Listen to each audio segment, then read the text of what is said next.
Nakushukuru sana Mheshimiwa Spika kwa fursa hii, ndio pia niweze kuchangia. Hili swala limeletwa na seneta wa Mombasa, ndugu yangu Mohamed Faki, na ameleta hoja hii kulingana na utaratibu wa kanuni za kudumu za bunge la seneti hii 53(1) ambayo inasema seneta anaweza kuomba kauli kutoka kwa kamati kuhusu jambo lolote linaloathiri kaunti nzima, kaunti zaidi ya moja, taifa, kanda au mataifa. Na kwa umaarufu wako Bwana Spika, kanuni 53(3) na wewe umetupa kibali ndio tuweze kuchangia hoja hii ama utaratibu ama kauli, maombi ya kauli kutoka kwa seneta Faki. Na wewe pia kanuni ya kudumu 53(3) inasema iwapo kauli imeombwa kutoka kwa kamati kwa mujibu wa haya ya kwanza, Spika anaweza kuruhusu maombi kuhusiana na hiyo kauli kwa muda usiozidi dakika 15. Kwa hivyo nakushukuru sababu pia tunachangia mambo ya lugha yetu ya taifa. Pia wewe umeonelea utuongezee muda zaidi ya dakika 15 na nakushukuru, ndio pia tuweze kuongea na kufuatilia utaratibu wa Kiswahili. Bwana Spika, nikiwa bunge lile la taifa, siku ya Alhamisi mchana tulikuwa kutoka saa 8 tuliweka karibu miezi mitatu, kila mjumbe alikuwa anaongea lugha ya Kiswahili. Na pia nimesikia seneta wa Kericho ambaye ni kiongozi walio wengi pia akisema siku ya Ijumaa, sijui ni siku gani Ijumaa, kwa kiwa seneta walikuwa wanaongea Kiswahili. Labda alikuwa ameshindwa kujua Alhamisi kwa Kiswahili, akasema ni Ijumaa, Bwana Spika. Kwa hivyo nafikiri alikuwa anasema Alhamisi mchana walikuwa pia wanachangia hoja zote ama maswala yote kwa seneti katika lugha ya Kiswahili.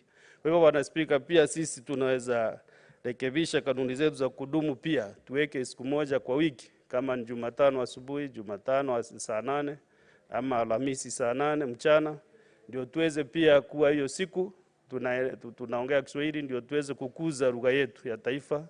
Na pia wale watu wametuajiri hapa wengi wanaelewa lugha ya Kiswahili. Sasa mambo mengi tunayazungumza hapa ni yale yanahusisha wale watu walituchagua, wale wako mashinani, na pia wanaposikia tukiongea Kiswahili pia wanaweza kufuatilia vizuri.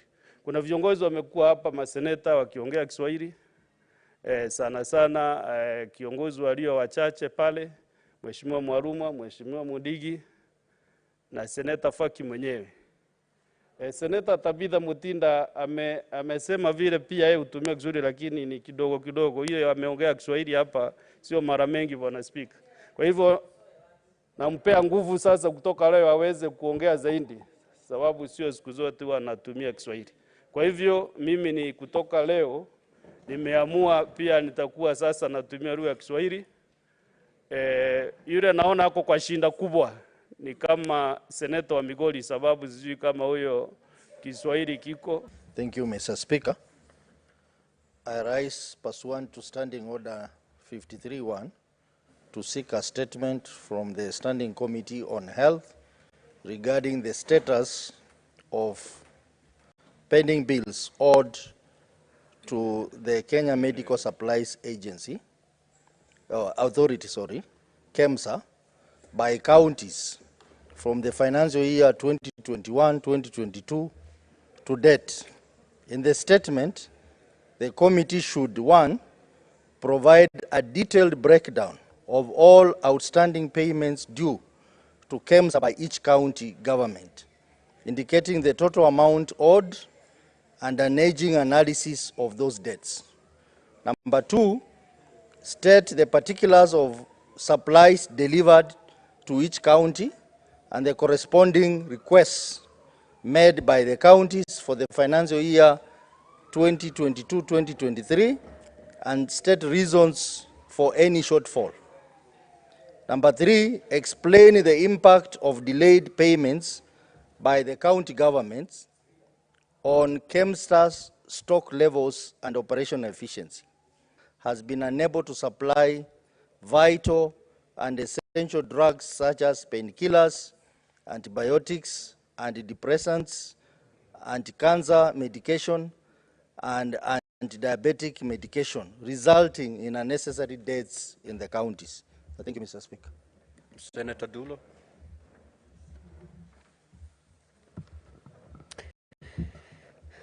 Thank you, Mr. Speaker. I rise pursuant to Standing Order 53-126 statement from the Standing Committee on National Security, Defense and Foreign Relations regarding the abduction of 3 young persons, namely Mukhtar Tache Ali, Noura Abdi Diba, and Isa Osman Guyo in Isiolo County on Saturday, 6th July 2024 by unknown individuals in 2 black Prados and a white Subaru. In the statement, the committee should, 1, provide detailed information on who the abductors are, their possible motives, and investigate the possibility that the abductors might have been police officers. 2, explain the measures that have been put in place to their safe return and address the medical needs of the abducted individuals, particularly as one of the abducted person, Isa Osman Guyo, is in poor health and requires regular medication. 3, indicate whether there are any efforts by the NIS Directorate of Criminal Investigation and other relevant security forces to gather intelligence and facilitate a swift resolution to this matter, and if there have been any lapses in the investigation, whether the relevant organs and persons have been held culpable. Number 4, detail the steps being taken to prevent similar incidences from occurring in the future, including improvement in surveillance and rapid response mechanisms, and investigate whether Mukhtar Tache Ali, Noura Abdi Diba, and Isa Osman Guyo, ensuring that the process is expedited. Finally, indicate whether the families of the abducted individuals receive regular updates, psychological support, and any other assistance they may need during this difficult time. I thank you, Mr. Speaker. Next order.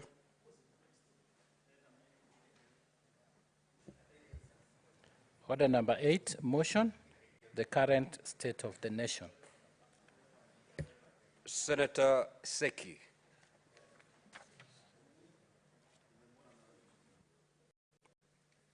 Senator Keroche Tabitha.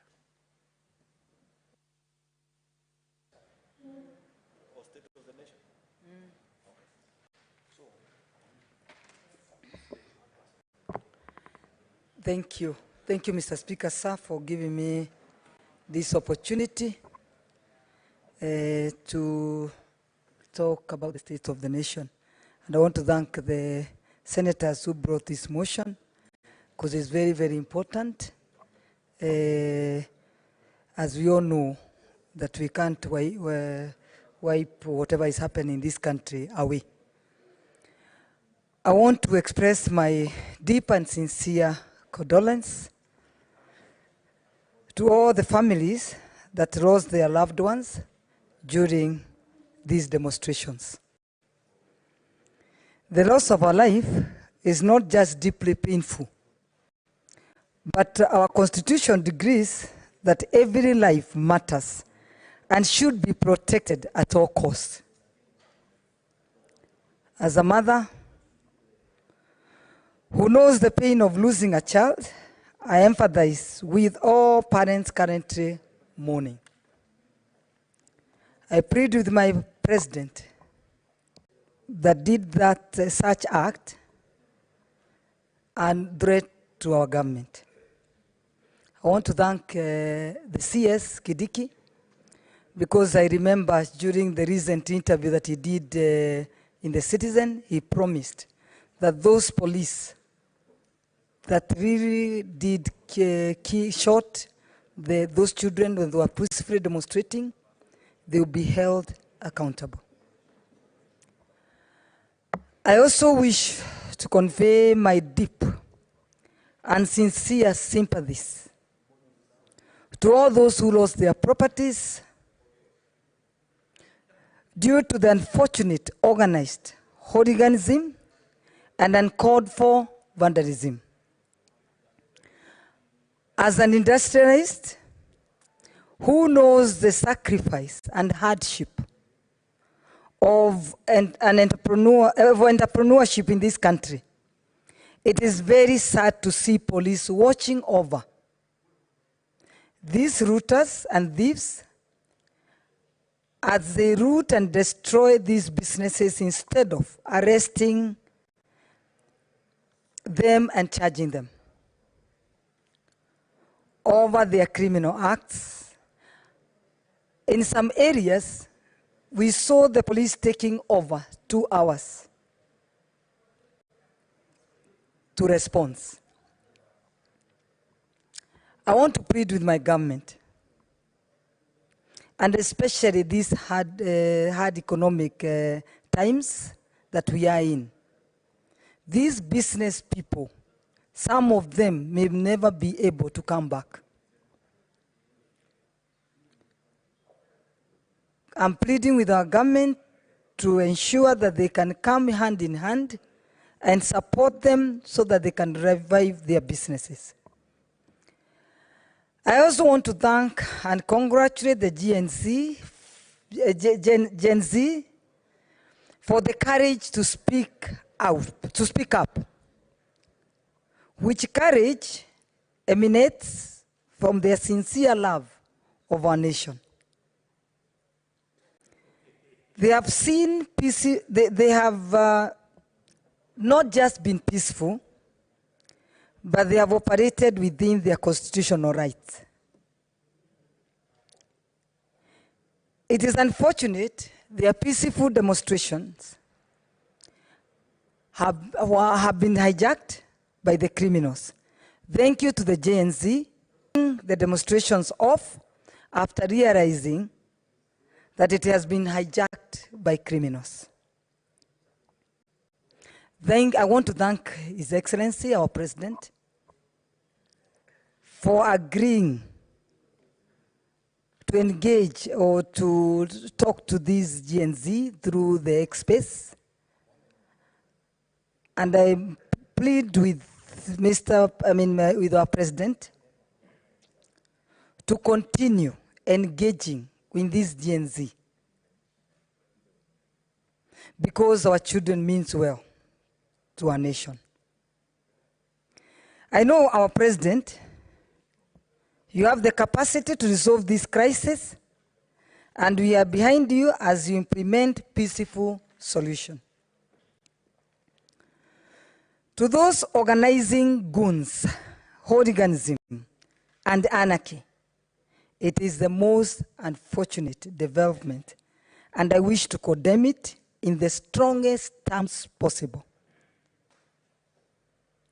The DCI must bring them all to book immediately and without any further delay.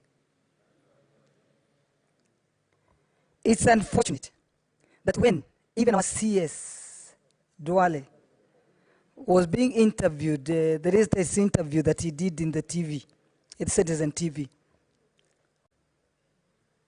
he acknowledged and said that those hooliganisms were organized by both sides of the government, the ruling party and the people who are not supporting the government.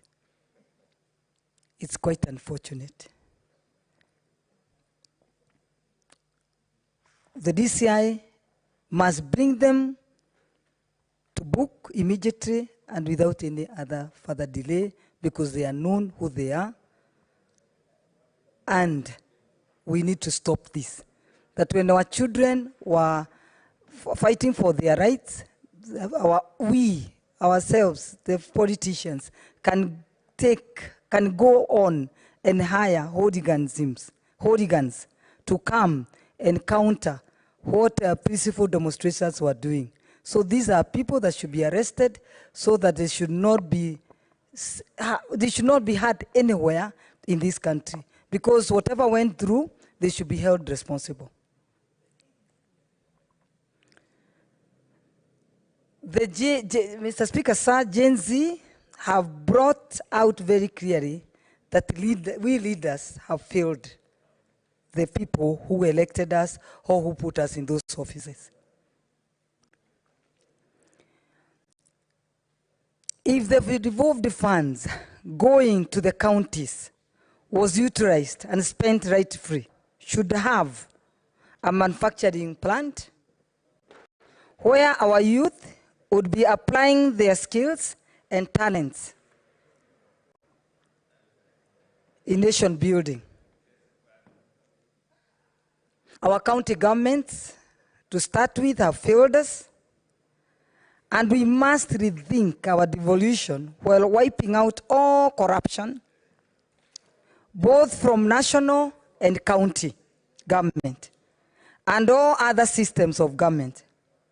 We must at all times uphold our nation values and principles as opposed to what Genz have accused us of vomiting on their shoes.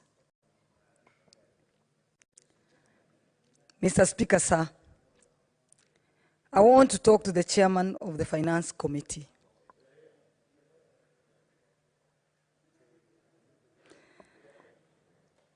You are there?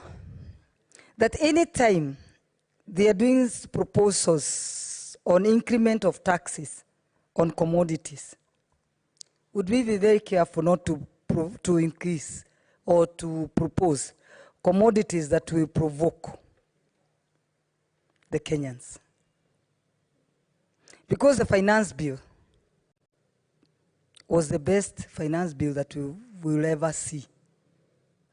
But because of the proposals that were brought in, and MCs could know that those proposals had been removed from the finance bill, already what they knew is what on the social media. So you could see the Genz going out there talking of their bread, and the bread has already been removed from the finance bill. They were talking of their pads have already been removed from the finance bill. So they should be very careful on whatever proposals they give on increment on taxes to ensure that we don't put things that can provoke Kenyans.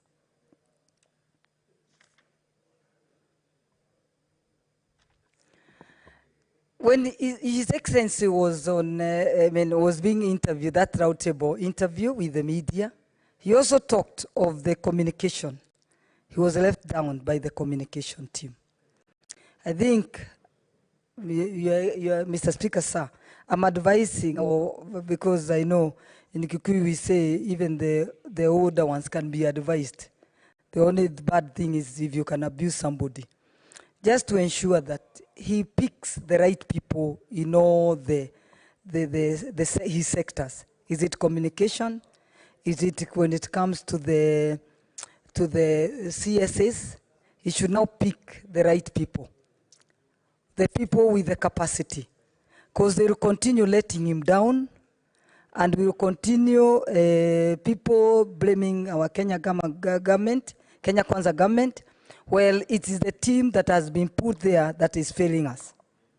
In business, we give people the JD, and we ensure we monitor the KPIs, so that if they are not able to perform, they are sacked. And then in business, we don't employ families, friends, or even people that we go to church with. That's the warning that we've been given. I think in Kenya, running a Kenya is the biggest business that you can run. So you don't need to employ your friends, you don't know them anything, you don't need to employ relatives or even people that you go to church with. You need to employ people that can support you in your government. The time for friends, it was when you are doing your campaign. Now, it is time for doing the business and doing the work and doing the giving the service to the Kenyans. So we don't want these friends that will keep on letting you down.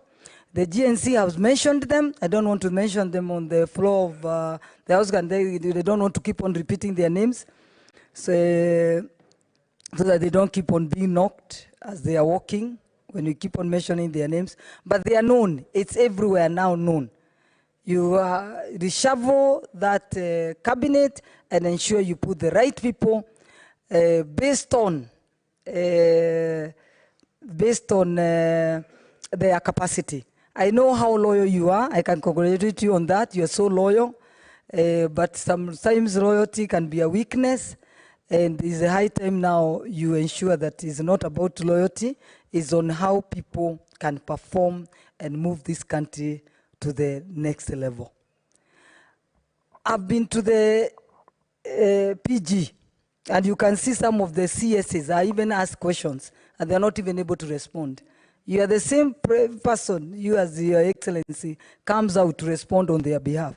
So I think it's the right time we get the right people, and then we move. And so that this country can also grow. I think 2 years now is enough. The third industry is flourishing because there is no any other way we can grow this country. So that the GNCs can see that we are also working. We are creating employment in this country of ours, and we are creating our wealth, and we are growing our economy. And the minute they see that, nobody will be interested now to go on the streets because people will be busy doing their work. And I know people keep on talking of when they see leaders coming together,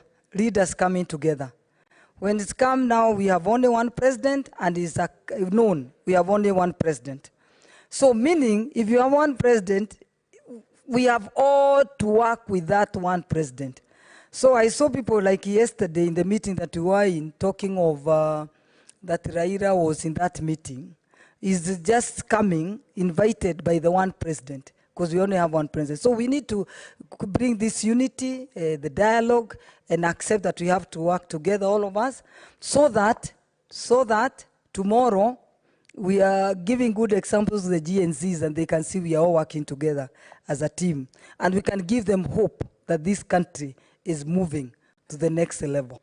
But not to keep on saying that some people should stay on the side and others on the side and watch the others do as they fail, you crap, instead of forgetting that the country, we have only one country. We don't have two countries. And the way you saw that 1 week, what happened, it is that we are being compared with our neighboring countries that we've seen them go down. We don't want Kenya, how we've built, how we've come up, and how we've worked hard to bring it to where it is, to be compared with other countries that we've seen them go down. I know we've been a good example to the East African countries, to the African countries, to the world, that we are the hub of investment. People, when they choose in Africa, we are among the best countries that people choose. Maybe we are number 2 from South Africa is us. So we should maintain that and work together as a team, and forget about now the politics, because I think 2027 is still far. And when 2027 comes, is the time now people can go back and say who wants to become what and what. But for now, we support one president who is Dr. William Ruto, so that he can perform. And the more he performs, we all succeed. Our businesses succeed, our schools will succeed, the agriculture will flourish, and I think we'll all be happy. So we just need to keep on supporting each other so that we can move forward. Now the GNC, because they've called off the demonstrations, all of us, I know GNCs are all young, remember that. These are our children, and I'm happy the way senators have come up to give a voice at the right time, a voice of reason at the right time, to ensure that we can also support them. And because whatever they are doing, they are helping us on whatever we've been struggling to do at our counties. The oversight that has been named like you are the enemy of the governors, of anybody else that is thinking that you're oversighting them. And then also our members of parliament, I would also advise them to ensure that they listen to the ground and always advise the executive the way it should be. Because I think if we all listened to what the GNCs or the public were saying, if we advise the executive, I think we could be somewhere further when it comes to that finance bill. And so meaning we just need to move forward and to ensure that Just 1 minute, you wind up your thoughts, Senator. 1 minute, yeah. That we senators, because these Gen Z has come up and we can't wish it away, we know that they need leaders, they need a leader, and I think we senators, we can be their leader. They are leaderless. I think we can give them the leadership that they require. They are children. So we cannot wait our children to just continue with being with no leaders. I think we are ready, all of us as senators, to give the leadership that they require. And I think they require leadership like the senators, because what they are doing is what the senators have been doing, and that's what they've been mandated, to hold everybody accountable, to ensure that everybody is doing their right work, especially when it comes to the counties, because I know that most of the corruption that we witness is mostly in the county government. And we being there, all of us, we've seen. So the GNCs over there, let's work together with them, and I hope they'll accept, they'll agree to work with us so that we can align and put everybody on toes to ensure that they can all deliver. Thank you, and Kenya tuende mbele. Asante. Kathuri.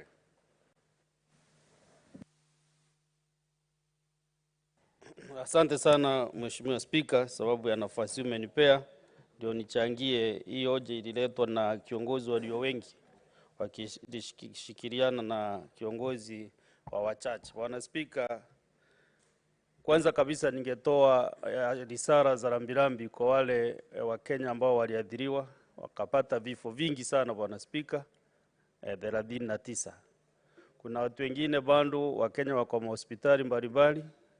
Kwa hivyo ningechukua nafasi hii pia kuwatakia mema na wapate afya kwa haraka. Bwana Spika, hii swala imekuja wakati mzuri sana, sababu seneti ni nyumba ambaye ama ni bunge ambalo ni la kufikiria wakati mambo yako magumu kwa mataifa. Seneti zote duniani Bwana Spika huwa ndio wanakutana pamoja ndio waweze kurekebisha maneno yale yaendi vizuri. Bwana Spika, hawa wana watoto wetu wachanga wameongea na sisi tumesikia. Na Bwana Spika, hii mambo haijaanza jana, na hii bill ya biashara, hii finance bill Bwana Spika, ilikuwa ya kustua venye mambo ilikuwa inachemka. Kwa hivyo Bwana Spika, mambo mengi yamekuwa yakiendelea, lakini watu hawakuwa wanaongea vizuri. Kwa hivyo Bwana Spika, yale mambo yote hawa vijana waunga mkono kabisa, sababu Bwana Spika, mimi niko na kijana hako kidato cha 3. Mambo mengi kuhusu ufisadi, utumishi vibaya wa rasilimali ya umma amekuwa akinieleza akitoka shule, ama zaidi amefunga ama kolikizo. Lakini Bwana Spika, nilikuwa naona tu kama anacheza. Kumbe wakati sasa tumefika mwaka, amefika kidato cha 3, akienda shule ndiye aliniambia hii especially wizi katika serikali ama corruption. Bwana Spika, nikaona kweli amefikiria zaidi. Akaniuliza mbona tunaona kuna maafisa wa serikali wanafanya ufisadi na bado mnaruhusu wanakaa kwa serikali. Sababu yeye anafikiri mimi ndiye mahali niko katika Senate ama ile kazi nafanya, anafikiria mimi niko na uwezo pia ya kusema ya kwamba haya mambo si mazuri. Na kaniambia uko na uwezo wewe sababu uko katika bunge. Tena uko na uwezo zaidi wewe ni uko katika uongozi wa Senate. Kwa hivyo uko na nafasi kuu ya kusaidia Kenya. Na mimi ndio nimesema na nimemwambia wakati alikuwa katika likizo wa muda ya wiki moja kwamba mimi nimeelewa vile alikuwa ananiambia. Na Bwana Spika, huu ni wakati ambao Kenya tunapaswa tukae chini, tuzungumuze na tuone vile mambo inaenda. Lakini kuna idara nyingi za serikali Bwana Spika ambazo pia wametuangusha chini sana. Especially sana hii shirika la kupigana na ufisadi EACC. Bwana Spika, huwezi niambia makesi yote yale yameripotiwa katika EACC, hakuna kesi hata moja ambayo walipata ikiwa na wizi ama hao maafisa wamefanya makosa. Na Bwana Spika, kama hilo shirika kweli haliwezi shika hata mtu mmoja miaka hiyo yote wamekuwa, mimi naona bandara ya kutumia pesa mingi katika idara hiyo. Afadhali tuongeze Biblia nyingi zaidi katika hii dunia yetu ya Kenya, Bwana Spika, kama ni kanisa itaweza kuomba. Lakini tumeona mara mbili, Bwana Spika, wenyekiti wawili, moja alikuwa bishop mkubwa wa kanisa la All Saints, inaitwa nini, ACK, na wakati alimaliza tamu yake tena tumepewa tena bishop mwingine, lakini sijaona mabadiliko, Bwana Spika. Kwa hivyo mimi naona hilo shirika la EACC lazima Wakenya waangalie vizuri. Na sisi bunge hii, mheshimiwa seneta wa Nairobi, mbona sisi tusirete mabadiliko katika hizi mashirika yote ya serikali? Sababu sisi ndio Wakenya wanaangalia. Sasa sisi tukilia hapa na Wakenya wanalia, hawa vijana Genz wanalia kwa streets, hakuna kitu tutasaidia Kenya. Kwa hivyo mimi ningeomba tukiwa bunge tuweze kushirikiana, na nimefurahi sana sababu tumeungana pande zote mbili za siasa hapa za vyama katika hii senate yetu, Bwana Speaker. Huu ndio wakati wa kukaa chini, tunaenda chini ya miti. Siku hizi hakuna kwenda hata Mombasa sababu hata hera ya kwenda Mombasa hakuna kwa senate.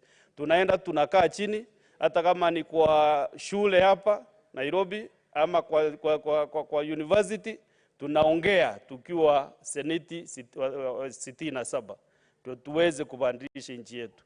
Bwana Speaker, tumeona mambo mengi ambayo vijana wamesema, hasa utumizi vibaya wa hera za Wakenya, na mimi nashukuru sababu nawashukuru sababu hiyo ni ukweli. Sana sana tukiangalia county governments ama ugatuzi, Bwana Speaker, kama saa hizi tumeongeza hera zikafika laki 400 bilioni. Bwana Speaker, hii pesa yote tunapeleka kwa kaunti zetu. Ni kaunti chache sana, makaunti chache ambayo wanaandiri na mikataba ya kufuatia pesa vizuri. Na kwa hivyo, Bwana Speaker, nimeona kaunti zingine wamesema wameongeza sana on source revenue ama ile ushuru wamechukua, wameweza kukusanya. Unapata Nairobi saa hizi wamepata 10 billion. Ukienda Wasinigishu kutoka 400 500 wamefika 1 billion. Kwa hivyo hii pesa yote wamekusanya pia, na ile ingine tutawaongezea kutoka kwa hapa seneti. Bwana Speaker, ni pesa mingi sana ya kusaidia kaunti zetu. Lakini utapata kwamba magovernors wengine vile walikuwa mwaka wa 2022 akiingia kwa kiti, ukienda saa hizi kuwafanyia ile inaitwa lifestyle audit, uone ni mali ngapi wako nayo, Bwana Speaker, utashangaa. Na nimeona pia kwa mitandao ikizungushwa vile magavana wamepata pesa mingi, wameweza kununua manyumba, mashamba, kuweka ng'ombe mingi, maelfu na maelfu. Sasa unashindwa hii shilingi kweli 900,000 kwa mshahara ndio imeweza kupata hii mali yote katika muda wa miaka miwili. Hivyo Bwana Speaker, tumeona kwamba kweli lazima tuchangamke tukiwa wabunge ndio tuweze kusaidia Kenya. Bwana Speaker, wakati tunaenda kwa uchaguzi kila wakati tunaambia Wakenya mambo mengi, lakini haya mambo yote tunawaambia tutafanya, kweli tunafanya ama mengi tunaongea tu tunaongea lakini hatufanyi? Sana sana mara nyingi, Bwana Speaker, sio rais huwa anaferi wana Kenya, ni wale anapea kazi. Kwa hivyo Bwana rais wetu wa Kenya saa hii ako na jukumu, ako na nafasi kubwa ya kuweza kubadilisha ile timu ambayo ako naye. Kama anaona huyu mchezaji, unajua rais ni kama team captain ama captain wa mpira ama timu yake. Ukiona mchezaji fulani namba 9 hawezi kufunga bao, unamweka kwa bench, unaingiza striker mwingine. Ukiona defender anazembea, unamweka kando, unaweka mwingine. Kwa hivyo Bwana Speaker, Wakenya ni wengi ambao wako tayari kufanya kazi na kufanya kazi mzuri ndio Wakenya waweze kupata riziki yao. Bwana Speaker, idara ya usalama, hiyo ndio idara nyingine nataka kumulika saa hii, sababu Bwana Speaker, Wakenya wengi sana sana, siongea hata mambo ya zile riots, lakini Wakenya wengi wameumia. Wakulima wengi wa mifugo wameumia, Bwana Speaker. Nikiongea saa hii bunduki inalia huko mahali inaitwa Ndumuru North, kati ya watu wa Samburu na wakikuja kuchukua mifugo yetu Meru. Ukijaribu kuongea na yeyote pale, hakuna mtu anakusikiza. Ukiongea na security team ya pale Meru, hawana uwezo. Ukiongea na wale wako Nairobi, pia ni kama hawana uwezo. Bwana Speaker, Wakenya wameumia sana. Hasa mpaka wetu na Isiolo, mpaka na Samburu, tumeumia sana Bwana Speaker. Na kwa hivyo saa hii tukiwa wa Meru tumeumia, na tunaona sijui kama tutaanza kujikinga sisi wenyewe. Kama serikali imeshindwa kulinda wakulima wetu, kulinda mifugo, sijui sasa nitaomba hii seneti pia iweze kunisaidia katika hilo jambo. Katika Laikipia hapa Laikipia pia Mheshimiwa Kenywa kila wakati amewasilisha maombi mengi kuhusu ng'ombe zao vile zinachukuliwa. Na hata kwa Mheshimiwa Kenywa, Seneta Kenywa, sijui kama hata wewe umepata nafasi ya kufurahia yale matokeo umekuwa ukijaribu kufanya. Kwa hivyo sisi tukiwa eneo la Meru na ambao nawakilisha hapa seneti, nitaungana na viongozi wengine wa sehemu hiyo, wajumbe, viongozi wa County Assembly ya Meru, ndio tuweze kufikiria na tuone vile tunaweza fanya na tuweze kulinda watu wetu na mifugo wetu. Kwa hivyo Bwana Speaker, mambo mengi haya tunaona ni ile kwa Kiingereza kwa kimombo wanaita historical injustices. Hiyo ndio sababu watoto wamesema wao, sisi tukiwa baba zao wazazi wao, tumeferi katika mambo mengi. Wamesema wazazi wao sababu ni hao hiyo age group. Sisi tukiwa viongozi tumewaambia tutafanya mambo mengi na hatufanyi. Kwa hivyo wamesema na wao sababu wamesoma, na ni kikundi ambacho kimesoma sana Bwana Speaker. Ile mitambo ya computer intelligence,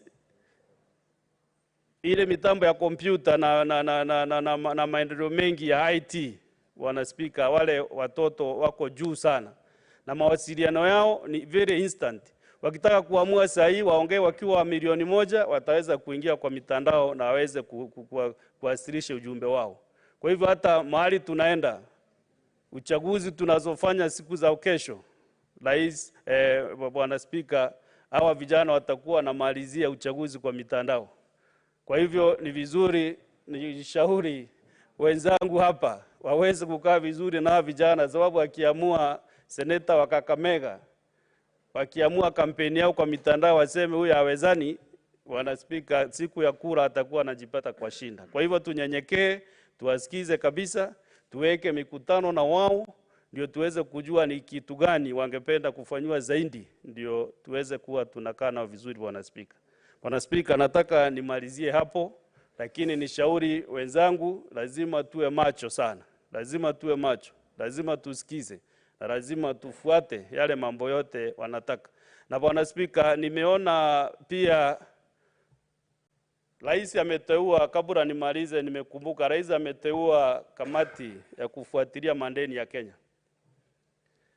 Na ukifuata vizuri vile amefanya ni vizuri, sababu kutoka mwaka wa 2011 mpaka 2021, leo nimeona ripoti ya mhasibu mkuu wa serikali, Auditor General, akisema ya kwamba miradi mingi haionekani. Ile pesa yote ilichukuliwa 1 trilioni 1.3 trillion shilingi ya Kenya, hiyo miradi haionekani.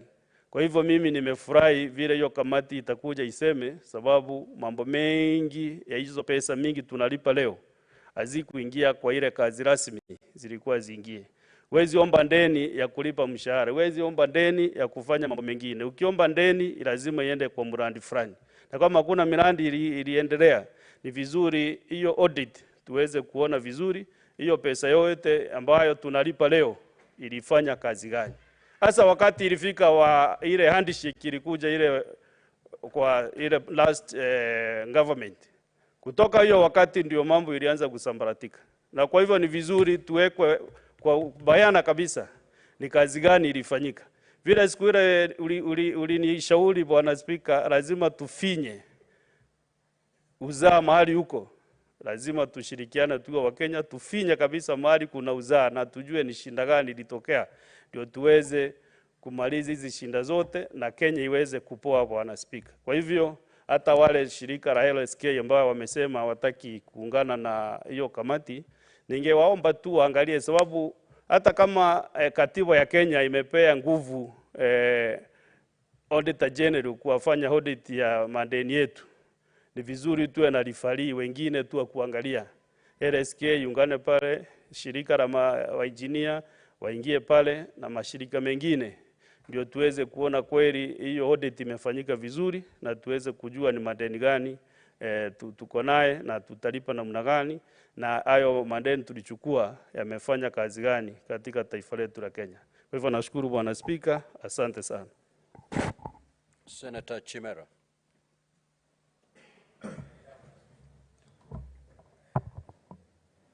Can I proceed, Mr. Speaker? Senator Boni. Senator Boni. Just allow Senator Chimera to make his intervention, and Senator Wakili. Then I will allow you to proceed with your intervention. Asante sana Bwana Spika.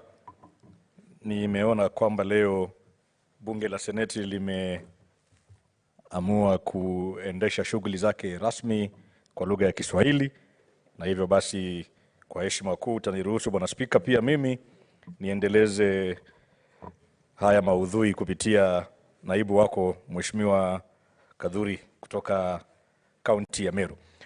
Bwana Spika, kwanza asante kwa fursa hii Bwana Spika niweze kuchangia katika mswada huu wote Bwana Spika. Kwa niaba yangu binafsi na familia yangu Bwana Spika, na kwa niaba ya wananchi watukufu kutoka kaunti ya Kwale Bwana Spika, nataka niseme pole sana kwa zile familia ambazo ziliweza kuwapoteza vijana wao wakati wa rabsha hii, wakati wa maandamano Bwana Spika. Bwana Spika, ni masikitiko makuu sana kuona kwamba kijana katika nchi hii anaweza kupoteza uhai, anaweza kupoteza maisha kiholela katika mikono ya maafisa wa polisi Bwana Spika. Vile vile Bwana Spika, nichukue fursa hii nipeane ilani kwa ile tume ya IPOA ambayo tumeiona kwa muda mrefu ikizembea katika majukumu yake. Hatujawahi sikia kwamba maafisa wa polisi wamepatikana, wameshtakiwa, wameachishwa kazi na hatua kali ya kisheria imechukuliwa Bwana Spika. Bwana Spika, nataka niseme kwa niaba ya hawa vijana wetu Genz, ile tume ya IPOA safari hii hatutakubali kubebwa ufala Bwana Spika. Kumradhi Bwana Spika. Tume hii ya IPOA Bwana Spika ifanye kazi yake kulingana na mujibu wa sheria. Wale maafisa wa polisi ambao walitumia nguvu zaidi kupita kiasi, ambao walifikia hatua ya kuchukua maisha ya vijana wetu, ambao walikuwa hata hawana hatia yoyote Bwana Spika, waachishwe kazi, watambuliwe, washtakiwe na hatua ya kisheria iweze kufuata mkondo wake Bwana Spika. Bwana Spika, pia mimi niko hapa Seneti nikiwa katika nchi hii Bwana Spika, na nichukue fursa hii Bwana Spika kwa unyenyekevu niweze kuwapongeza sana hawa vijana wa Genz. Tumekuwa tukiambiwa siku zote Bwana Spika kwamba sisi vijana ni viongozi wa siku zijazo Bwana Spika. Lakini hawa vijana wa Genz Bwana Spika waliamua kwa hiari yao moja kwamba hawatasubiri tena kuwa viongozi wa siku zijazo, bali watajihusisha kiwaziwazi katika siasa ya nchi hii, katika mustakabala wa uongozi wa nchi yetu Bwana Spika. Ni wapi kongole kwa hilo. Isipokuwa tu Bwana Spika, tofauti yangu na wao ni pale tu ambapo waliruhusu majangili waje wavamie mali ya umma, waje walete uporaji, waje walete ghasia Bwana Spika. Lakini nina imani kwamba tumeweza kuwasikiza Bwana Spika, na kwamba saizi kama uongozi tupo tayari kuzidi kukaa na wao. Na mimi kama kiongozi wao, kwa sababu ninawakilisha vijana katika Senate, nataka niombe msamaha ya kwamba pengine katika upungufu wangu wa kibinadamu hatujaweza kukaa na vijana wenzangu nikasikia kilio chao, ili tuweze kusonga mbele kama vijana, tuweze kukomboa taifa letu, tuweze kuwa na taifa ambalo ni la amani, na tuko tayari kusonga mbele Bwana Spika. Bwana Spika, wakati huu kama viongozi si wakati wa kulimbikiziana lawama Bwana Spika. Nimesikiza wenzangu wakizungumza hapa, nasitaki kutaja majina Bwana Spika, na wamekwenda kufikia hatua ya kwamba tunarushiana maneno ambayo sio ya kiongozi Bwana Spika. Ni jambo la kusikitisha kusikiza maseneta wenzangu hapa wakiwakashifu vikali wabunge wenzao katika ile nyumba ndogo kuhusu huu mfuko wa CDF Bwana Spika. Nafikiri kwa sasa kama uongozi, kama nchi, hatupaswi kuendeleza tofauti zetu Bwana Spika za kisiasa au za kimajukumu Bwana Spika. Ule mfuko wa CDF Bwana Spika, ni kweli kuna tetesi, ni kweli kuna tatuishi fulani, lakini niseme kwamba na ikumbuke kwamba tumekuwa mahakamani siku mingi tukijaribu kubatilisha sheria hii, tukijaribu kuifinyanga ili iweze kuwa laini na katiba yetu Bwana Spika. Sio sawa kumlimbikizia mbunge lawama wakati huu kwa sababu yeye ana ile mfuko wa CDF Bwana Spika. Na nafikiri mimi mwenyewe naezungumza hapo Bwana Spika, mimi nimekuwa mtu ambaye nimefaidi kutokana na mipango ya hii CDF Bwana Spika. Masomo yangu yote kuanzia shule ya upili hadi chuo kikuu Bwana Spika, nikisomea pale chuo kikuu cha Nairobi University Bwana Spika, niliweza kufadhiliwa sana na CDF ya Lungalunga Bwana Spika. Na itakuwa si vyema kumruhusu kiongozi mwenzangu ndani ya bunge hili Bwana Spika kuikashifu hazina hii Bwana Spika. Ikiwa mtu anaona ana shida na hazina hii Bwana Spika, aende mahakamani ama alete mswada wa kuifutilia mbali hazina hii ya CDF Bwana Spika. Vile vile Bwana Spika, pia niseme kwa kikamilifu bwana, nimesikia ya kwamba tume ile ya SRC Bwana Spika imependekeza kwamba viongozi au wafanyikazi wa umma wapate nyongeza ya mshahara Bwana Spika. Niseme kwamba mimi mwenyewe kama Seneta Chimera, sio jukumu langu kujiongezea mshahara wala kujipunguzia mshahara Bwana Spika. Kuna tume ambayo inafanya kazi hii Bwana Spika. Lakini hali tulio nayo saizi ya kiuchumi Bwana Spika hairuhusu kamwe hata kuwa na fikra yoyote ile ya kumuongezea, wacha kiongozi, wacha mbunge, hata mfanyikazi yoyote yule wa umma mshahara Bwana Spika. Mimi ninakataa pendekezo lile kama kiongozi binafsi, na nafikiri sio vyema kwamba tuongezewe nyongeza ya mshahara wakati huu, ili hali tunajua nchi ipo mahali pabaya, tuko katika madeni Bwana Spika. Tunataka kupata ajira kwa vijana wetu. Tunataka kuhakikisha kwamba vijana wetu wamepata nafasi sawia ya kuweza kufanya biashara na serikali yetu Bwana Spika. Tunataka kuona kwamba vijana wetu hawa wa Genz, manake wamelia Bwana Spika, na wamekuwa na matakwa yao Bwana Spika. Kwa siku nyingi tumeona kwamba kumekuwa na ukandamizaji Bwana Spika katika maisha ya vijana wetu hawa. Vijana wetu hawa hawapati fursa ya kufanya biashara na serikali yetu. Niruhusu nitohoe Bwana Spika ya kwamba hakuna vijana wetu ambao wanapata tenda kwa urahisi Bwana Spika. Wanahisi kupata tenda ile Bwana Spika, lazima mfahamu Mheshimiwa Sifuna kwa mfano, mfahamu gavana wa Kiambu kwa mfano, ndio ili uweze kupata tenda Bwana Spika. Na wanalilia haki yao Bwana Spika. Ni lazima kama viongozi tuamke, tutengeneze mustakabali ambao kwamba unampa fursa kijana Mkenya kuweza kupata fursa ya kufanya biashara na serikali, kuweza kupata fursa ya kuandikwa kazi katika serikali bila kutegemea mtu ambaye anamjua atamsaidia au kipenda godfather Bwana Spika. Bwana Spika, pia nichukue fursa hii nimshukuru sana Mheshimiwa Rais William Ruto kwa ile hekima yake ya kuweza kusikia kilio cha vijana wetu Bwana Spika. Na yeye ni kweli ameteremka, ameshuka pale alipokuwa, na yupo tayari Bwana Spika kuzungumza na vijana hawa. Na mimi niwaombe hawa vijana Genz, na niseme kwamba tumesikia kilio chenu kama viongozi wenu, na tupo tayari Bwana Spika kuketi na vijana hawa. Ijapokuwa wanasema hawana uongozi, lakini nina imani kutakuwa na muundo ambao tutaweza kuketi Bwana Spika kama nchi, tuweze kujadiliana, tuweze kuridhiana ili tupate fursa ya kusonga mbele kama kitu kimoja. Ndio ili nchi hii iweze kuwa na amani, iweze kuwa na utulivu Bwana Spika, tuweze kujivunia yale matunda ya katiba yetu hii, na mwisho wa siku Bwana Spika, nchi yetu ya Kenya izidi kutambulika ulimwenguni mzima kama nchi ambayo ina amani na inamsikiza mwananchi wake. Asante sana Bwana Spika kwa hayo mengi yao machache. Shukran sana Bwana Spika.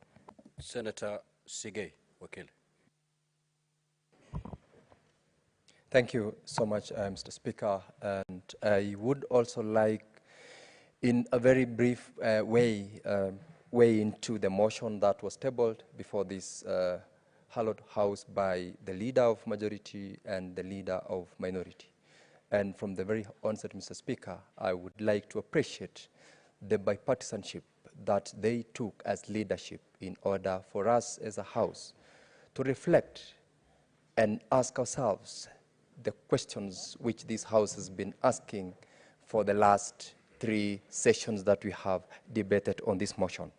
And Mr. Speaker, Tuesday, 25th of June, 2024 will remain in the history of not only this country, it is not going to remain in the history of the members of this house, but it will remain as a very crucial day in the history of the world, because it's on this day, Mr. Speaker, that this house experienced what in history had never happened before.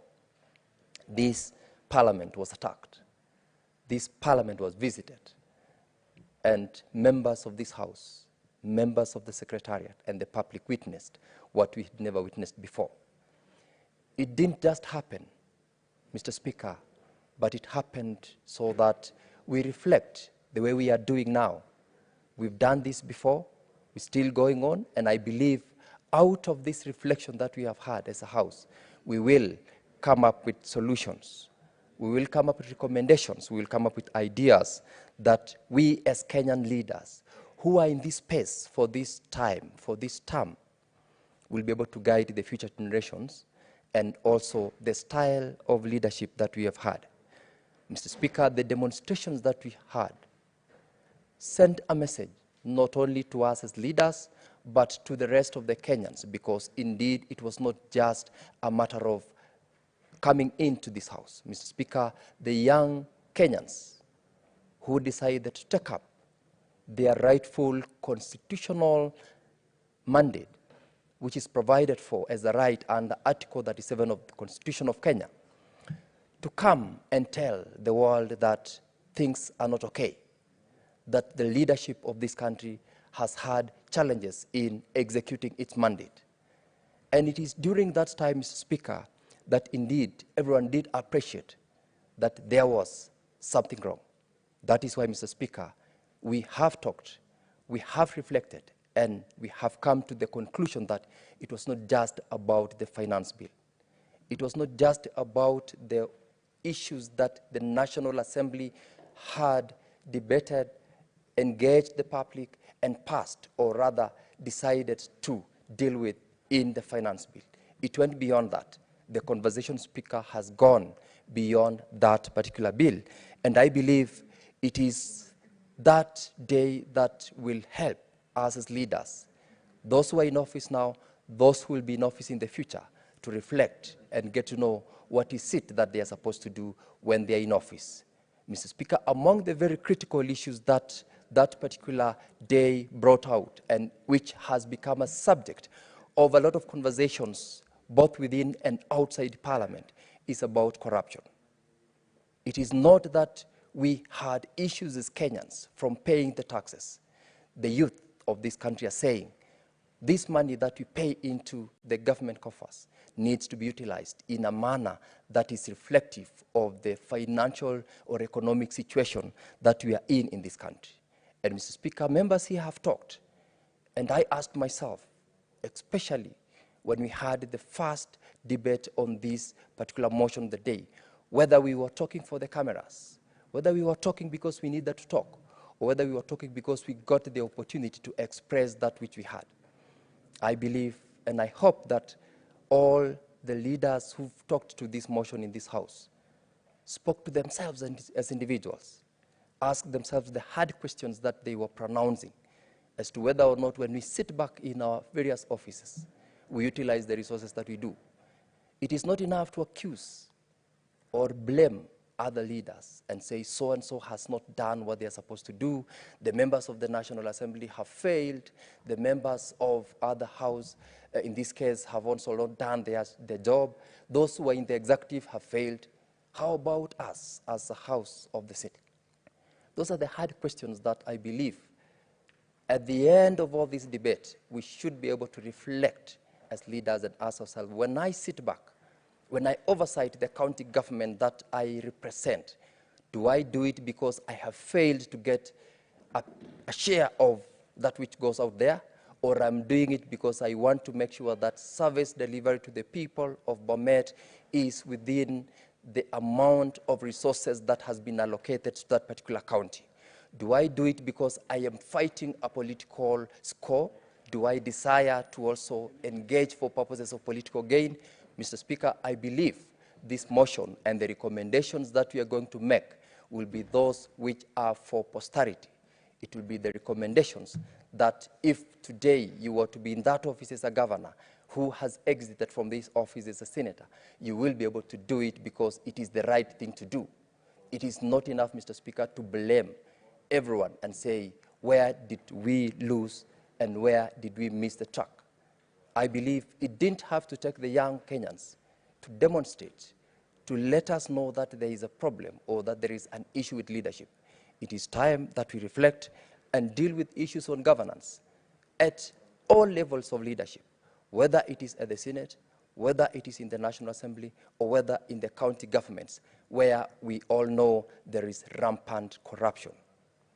Other government agencies which we have also blamed and have issued statements have got also their position to take in the failures that they have exhibited in their governance. And I believe, Mr. Speaker, the action by the President to engage the public, both in the X-Space, the address that he has made to the country, the admission and the retreat in his withdrawal of the finance bill, is a goodwill that he showed to the country that we should be now ready as Kenyans to have a candid conversation and agree on a way forward.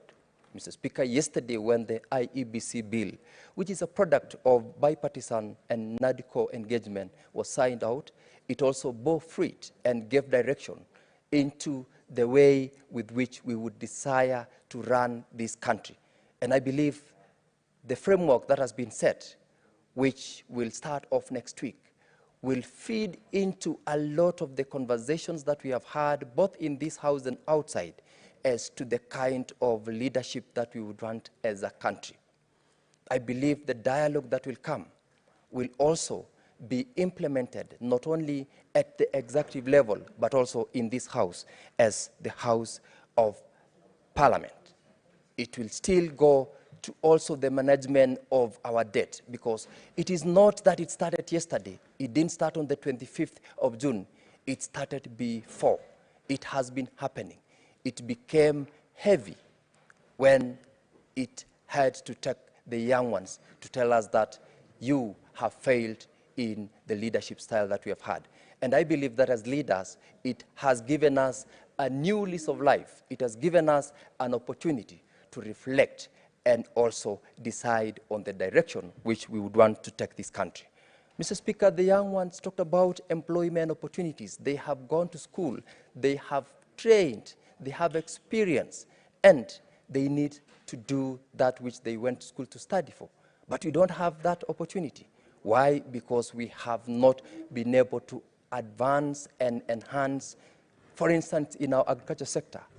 We have not expanded in the industrial space where we would be in a position to create for them opportunities. Is this something that we can do? Of course, Mr. Speaker, yes. If only we are able to manage the resources of this country in a manner that will make sure that if it is for purposes of public, it be utilized for purposes of the public. The political scores aside, this, Mr. Speaker, is a motion that I believe, if this House makes its recommendations for purposes of implementation, it is not just enough also that such recommendations are made to gather dust like any other or every other statement, resolution, and decisions that have previously been made. Mr. Speaker, I believe it is an opportunity that we say we all need to take it up for purposes of making sure that Kenya becomes the country that we want to look at in the future. When we talk about the cost of living, it didn't come up on the 25th of June. It has been a conversation that we have had. And this is one of the things that the leadership of President William Ruto, when it got into office, when it set up the NADCO committee, it was an issue that we say it is not a product of one day, it is not an event, it is a process that comes out of a long-term engagement. And the engagements that were done, the engagements that is going on, should be one of those things that we say we fast track so that we make sure that we help the people of Kenya. The issue about demonstration is a right. And having lost the number of Kenyans whom we lost, whether they are 2, whether they are 10, whether they are 25, one life is one too many to lose, especially when people are fighting for their rights. And we look up to those who can take their lives for the sake of building the nation. And we, of course, as a house, we have shared with the families that lost their loved ones. We've shared our condolences with the young ones and the friends and also the relatives of those whom we've lost. And I believe out of all this experience that we have had, Kenya should not be a place where we exercise our democratic space, we lose lives. We should be able to have an opportunity to engage. We should be able to have the space to exercise those rights.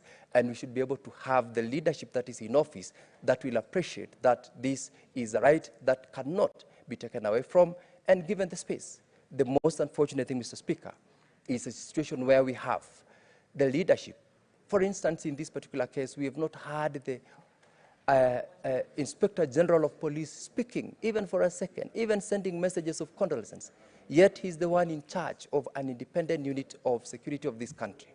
This is a failure on the part of those leadership. And this is an opportunity that the young Kenyans have given us to make sure that we correct those challenges, we correct those anomalies. For those who are unable to do it, let them give space for other Kenyans who are competent, who are ready, who are willing, and who will deliver this country from where it is to a better position. Mr. Speaker, as we go to the future, I believe this is a moment that the message that came out of Kenyans, that came from the young ones, that we have had as a house to spare a whole 4 sessions to debate on this motion of national importance.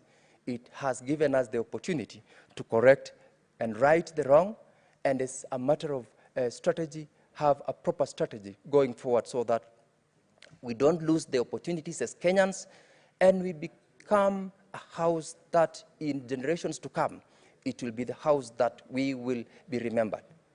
I do not ascribe to the blame game that we had.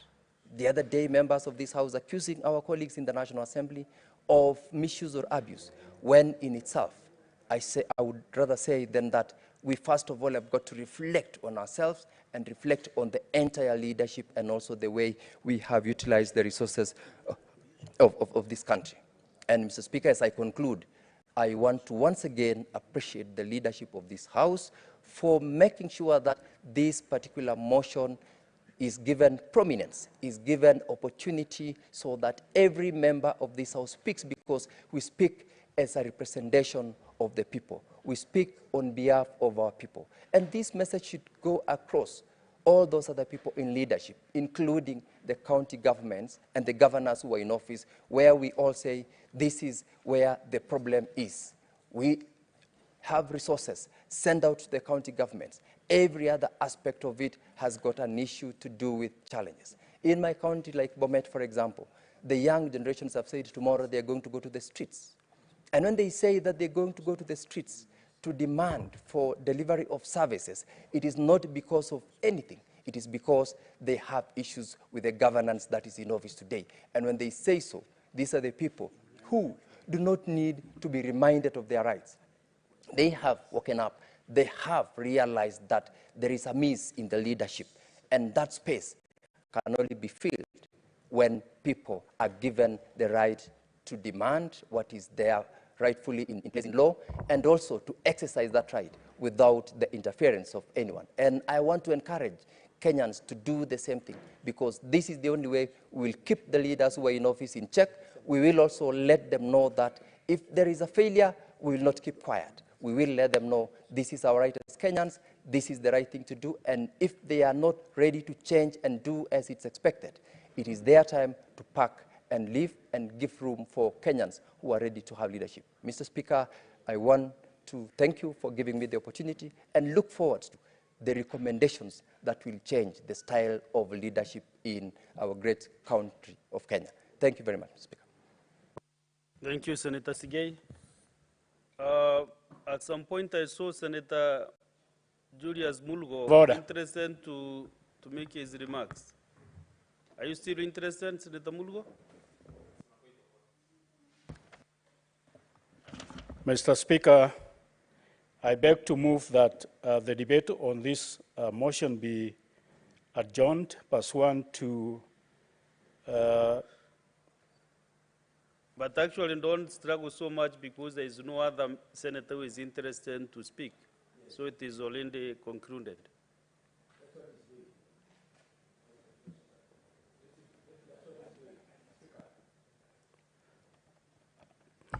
So, okay.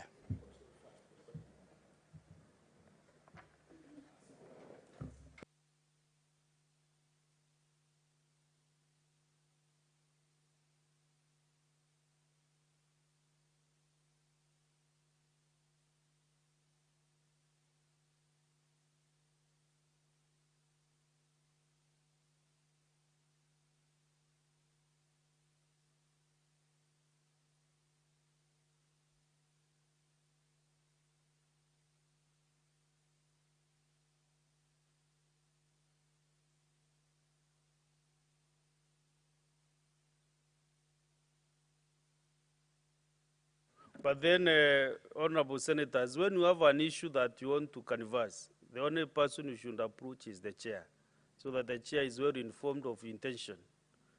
So if the chair is not informed, then you make the chair to look like he's disorganized or chairing the session. So the communication you lead to the table you should have done even before you approach the table to the chair of the session. And I understand it is Senator Boni Karwale who has done this. You just have your seat. Mr. Speaker, sir, as the whip, I wish to apologize to you. We had done these consultations with Speaker Kingi, but failed to then bring it to your attention. And Mr. Speaker, why the distinguished senator from West P is taking the mandate is because, having spoken to this motion already, I cannot be able to move a dilatory motion, Mr. Speaker. Yeah, I that beg for your is why indulgence. Senator Boni Karwale, whatever he's doing is right. It's right. I have no problem with what he's intending to do. But the process is the one I'm questioning. The process of doing what he's doing, because I was making some communication and then also he's standing to do something else which I was not privy to. So let me get a good brief from the table, then we can proceed.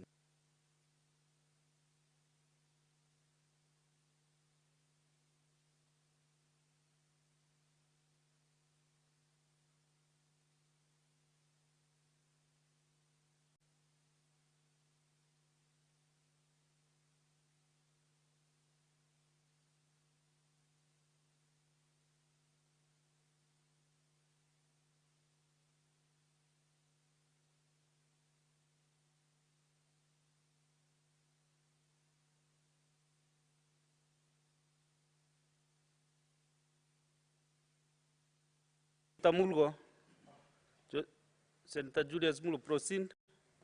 What is it that we intend to do? So I propose so that we have consultation on possible amendment to this motion. And so I request Senator Methu to support or to second.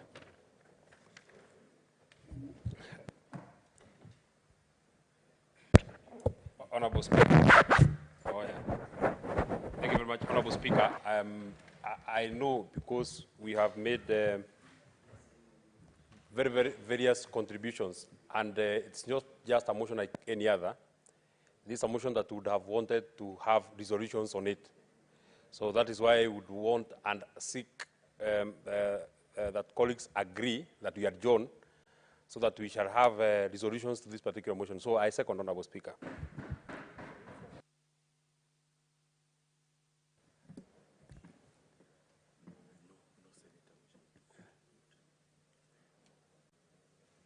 Yeah, let me put the question now.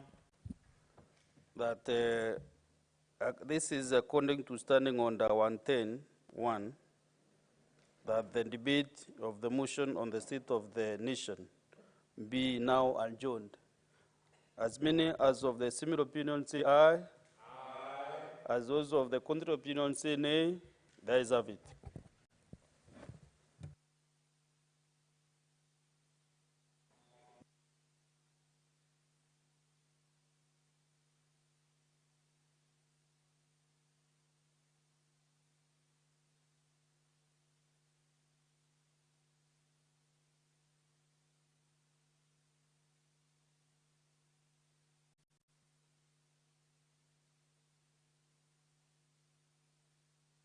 So let's go to the next order.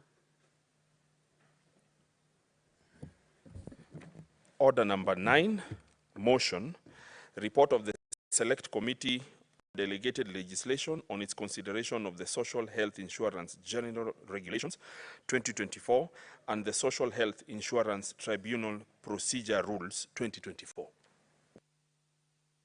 Senator Mwenda Kataya Mofaya. I can see you are fully armed to prosecute your motion. Thank you very much, Honorable Speaker. Honorable Speaker, I beg to move that this House adopt the report of Committee on Delegated Legislation on Social Health Insurance General Regulations 2024, Legal Notice number 48 of 2024, and the Social Health Insurance Tribunal Procedure Rules 2024, Legal Notice number 49 of 2024, read on the table of the House on Wednesday, 20th of March, 2024, and pursuant to the provisions of Section 15.1 of the Statutory Instruments 2013 and Standing Order 195.4b, announce the same regulations. Honorable Speaker, the Senate Select Committee on Delegated Legislation is established under Standing Order number 195.1 of the Senate Standing Orders with the powers to utilize statutory instruments submitted to the House and ensure that they are consistent with the Constitution of Kenya and other acts of Parliament. The committee is expected to consider in respect of statutory instruments whether it is in accordance with the provisions of the Constitution, the Act pursuant to which it is made, or other relevant written laws. Honorable Speaker, I want to give you an overview of the Social Health Insurance General Regulations 2024, Legal Notice number 48 of 2024, and the Social Health Insurance Tribunal Procedure Rules 2024, Legal Notice number 49 of 2024. Honorable Speaker, allow me to highlight some of the provisions of the Social Health Insurance General Regulations 2024, Legal Notice number 49 of 2024, and the Social Health Insurance Tribunal Procedure Rules 2024, Legal Notice number 48 of 2024. The regulations may be cried as the regulation may be cited as the Social Health Insurance General Regulations 2004 and the Social Health Insurance Tribunal Procedure Rules 2004. The Cabinet Secretary for Health has laid on the powers conferred by Section 50 of the Social Health Insurance Act number 16 of 2024 and Section 44(6) of the Social Health Insurance Act to make and publish the regulations and the laws respectively. Honorable Speaker, the Social Insurance General Regulations 2024 are intended to provide for, among others, the implementation of the Primary Health Fund, the Social Health Insurance Fund, and the Emergency Chronic and Critical Illness Fund established in the Act. The regulations also provide for the mandatory registration of every person resident in Kenya pursuant to Section 26(1) of the Act and the mode of payment contributions pursuant to Section 27(1) and 2 of the Act. Honorable Speaker, the Social Health Insurance Tribunal Procedure Rules 2024, on the other hand, intends to provide for the Dispute Resolution Tribunal as established under Section 44 of the Social Health Insurance Fund, Act 2023, for the purpose of hearing and determining complaints, disputes, appeals arising from the Act.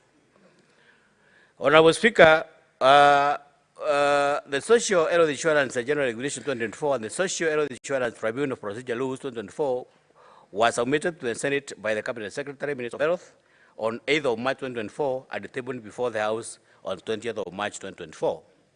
Honorable Speaker, pursuant to Section 16 of the Statutory Instruments Act, the committee He invited the Cabinet Secretary for Health, the Council of Governors, the Kenya Medical Practitioners, Pharmacists and Dentists Union, alongside the Kenya Medical Association on that 23rd of May, to a stakeholder engagement to discuss the two regulations. Only the Council of Governors and the Kenya Medical Association attended the meeting, Honorable Speaker. The Cabinet Secretary requested the committee to schedule another meeting as she was away on official duty during the 23rd of May 2024 meeting. The committee agreed to meet with the Cabinet Secretary on another date, but resolved to engage the two stakeholders who attended. The Council of Governors and the Kenya Medical Association raised concerns on the readiness of the Ministry of Health to implement the regulations by commencement date of 1st of July 2024. The two stakeholders pointed out that while it was a few weeks before the commencement of the regulations, the ministry had not procured a system with a centralized digital platform that will onboard all services and service providers. The implementation of the Digital Act 2024 ought to have preceded that of the Social Health Insurance Act 2024 in order to provide an infrastructure on which the latter would be based on. B, the authority had not carried out means testing to determine contributions that will be paid by households whose income is not derived from the salaried employment. C, as required in Regulation 18.4 of the Social Health Insurance General, Regulation 24, the regulations, the authority in consultations with the Cabinet Secretary responsible for cooperative, micro, small and medium enterprises and development and other financing institutions was to provide premium financing to non-salaried people to enable them pay their annual contributions within the intervals under which their income becomes available. Given that premium financing is a loan, the ministry couldn't clarify how this was implementable on people who are not salaried.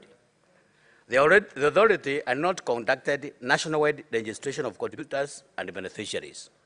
E, regulation that one of the Social Health Insurance General Regulations which provides that the accreditation of health providers and the Act shall be done by a body responsible for accreditation to the established Act under the Act contradicts Section 33 of the Act by providing that the empowerment and the accreditation of health care providers under the Act shall be done by the Social Health Authority. The body has not been established, rendering the procedure of empowerment and accreditation of health providers not clear. Other anomalies pointed out during the stakeholders' engagement included the benefits package and tariffs advisory panel established under regulations 41. 2 of the Social Health Insurance and General Regulations ought to have been established in the Social Health Insurance Act and not subsidiary registration. G, the lack of justification for the membership of the benefits package and tariffs advisory panel. The ministry could not clarify on the choice of the local public university to nominate the chairperson, the nationwide, the rationale of having a public university nominate the chairperson, the inclusion of the development partners in a legal body to determine benefits under the funds from Kenya contributions, which raises the issue of sovereignty and conflict of interest between the development partners, mother states, and Kenya, at the rationale, including ENET, given not all NGOs in the health sector are registered with ENET, as well as the rationale and choice of including a local public university instead of the authority to constitute the Joint Secretariat under Regulation 43. H, the tariffs to determine the benefits to be enjoyed by contributors and beneficiaries were not ready and therefore not provided in the regulations. There is cross-referencing in the regulations with provisions that did not exist in the parent act, that is the Social Health Insurance Act, for instance, primary care network, which is the regulations, are not in the parent act. The rationale behind the registration of minors, with which in the stakeholders' opinion was unnecessary, being that they are already dependents. The social authority in the stakeholders' opinion ought to use data already captured by the National Health Insurance Fund, NHIF. The regulation did not provide for verification of doctors' registration details. There was need, therefore, to provide a portal for doctors to verify their details. Honorable Speaker, due to the serious matter of urgency of regulations which were to enable the implementation of the Social Health Insurance Act to commence on 1st of July, the committee met with the Principal Secretary, State Department for Medical Services on Wednesday, 19th June 2024, and various issues with regard to the regulations were raised, particularly on the lack of detailed evidence of public participation and the unavailability of a schedule to the regulations with the tariffs. During the meeting, Honorable Speaker, the Principal Secretary responded to some of these issues raised by the Council of Governors and the Kenya Medical Association. Notably, the Cabinet Secretary, Minister of Health, did not engage with the committee on these regulations, Honorable Speaker.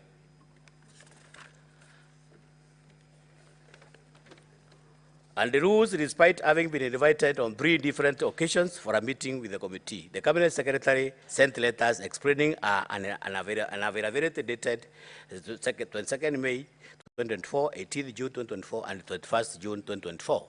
So on those 3 consecutive dates, Honorable Speaker, the committee sat and drew these findings. Having examined the regulations against the Constitution and other relevant laws, the committee observed the following, Honorable Speaker. Article 10 states that the national values and principles of governance bind all state organs, state officers, public officers, and all other persons whenever they enact any law or make public policy decisions. Article 10(2)(a) further lists public participation as being one of the national values and principles of governance. In the explanatory memorandum forwarded to the committee, the Cabinet Secretary stated that the ministry called for submissions from the public and the stakeholders from private entities as well as public officers and members of the public. B. Article 43(1) of the Constitution of Kenya 2020 provides for the right of every person to be the highest attainable standard of health, which includes the right to health care services, including reproductive health care, to accessible and adequate housing, and to reasonable standards of sanitation, to be free from hunger, and to have adequate food for acceptable quality, to clean and safe water in adequate quantities, to social security, and to education. Article 43(2)(3) provides that every person shall not be denied emergency medical treatment, and that shall provide a provident social security to persons who are unable to support themselves and their dependents. The regulations were intended to create a framework for the implementation of the Social Insurance Act to advance the realization of socio-economic rights under Article 43(1). Another observation, Honorable Speaker, was the legislative power was delegated under an Act of Parliament, that is the Social Health Insurance Act 2023, which delegates the regulations making power to the Cabinet in dealing with matters of health in the country. The above, notwithstanding, Honorable Speaker, the 4th schedule of the Constitution indicates that provision of primary health care is a devolved function, while the national government, through the Ministry of Health, retains the role of the policy making and implementation under its mandate. The regulations are limited to the implementation of the Social Health Insurance Act. Based on this reason, there was need for the regulations and rules to take notice of the importance of the county government as key pillars for implementation of such regulations to the public at the county level, Honorable Speaker. Moreover, the committee could not ascertain and verify from the documentary response in the industry the extent to which the input from the counties through the Council of Governors submissions during public participation and other stakeholders engagement were considered and incorporated into the final regulations. Honorable Speaker, another observation was that the regulations were in line with the Section 5 and 5A of the Statutory Instruments Act 23, which Act requires the regulation-making body to consult persons who are likely to be affected by an instrument. The ministry presented an explanatory memorandum which explained that consultations were carried out, the scope, the outcome of such consultations, the changes made on the registration after the public consultations, and also explained the purpose of the registration and the rules. The regulatory impact statement, that is the RIS, was provided to accompany the regulatory for parliamentary scrutiny as required under Section 6, 7, and 8 of the Statutory Instruments Act. However, the ministry in its submissions failed to explain the financial implications of the application of the rules and the regulations of the public and why means of achieving the objective of instruments were not considered. And the rules having been invited on 3 different occasions, I think there's a mix-up somewhere.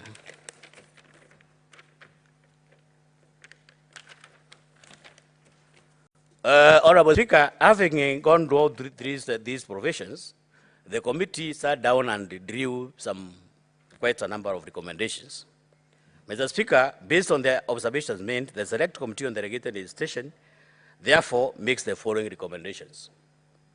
After careful consideration of the Social Health Insurance General Regulations and the Social Health Insurance Tribunal Procedure Rules 2024, pursuant to Section 18 of the Statutory Instruments and starting under 195(4), B, the Select Committee on Delegated Legislation does not accede to the social insurance regulations, and the legal notice number instruments be annulled.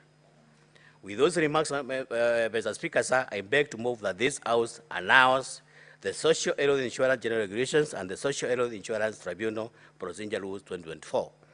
Allow me, Mr. Speaker, to call upon Honorable Manzo to support this motion. I thank you, Mr. Speaker, sir. To support or to second? To second the motion. Senator Manzo Daniel. Thank you, Mr. Speaker. Mr. Speaker, I'm one of the members of the Committee of Delegated Legislation. And Mr. Speaker, as you have known, between myself and you, we've been in the National Assembly for 10 years, and now we are serving our third term of Parliament at Senate.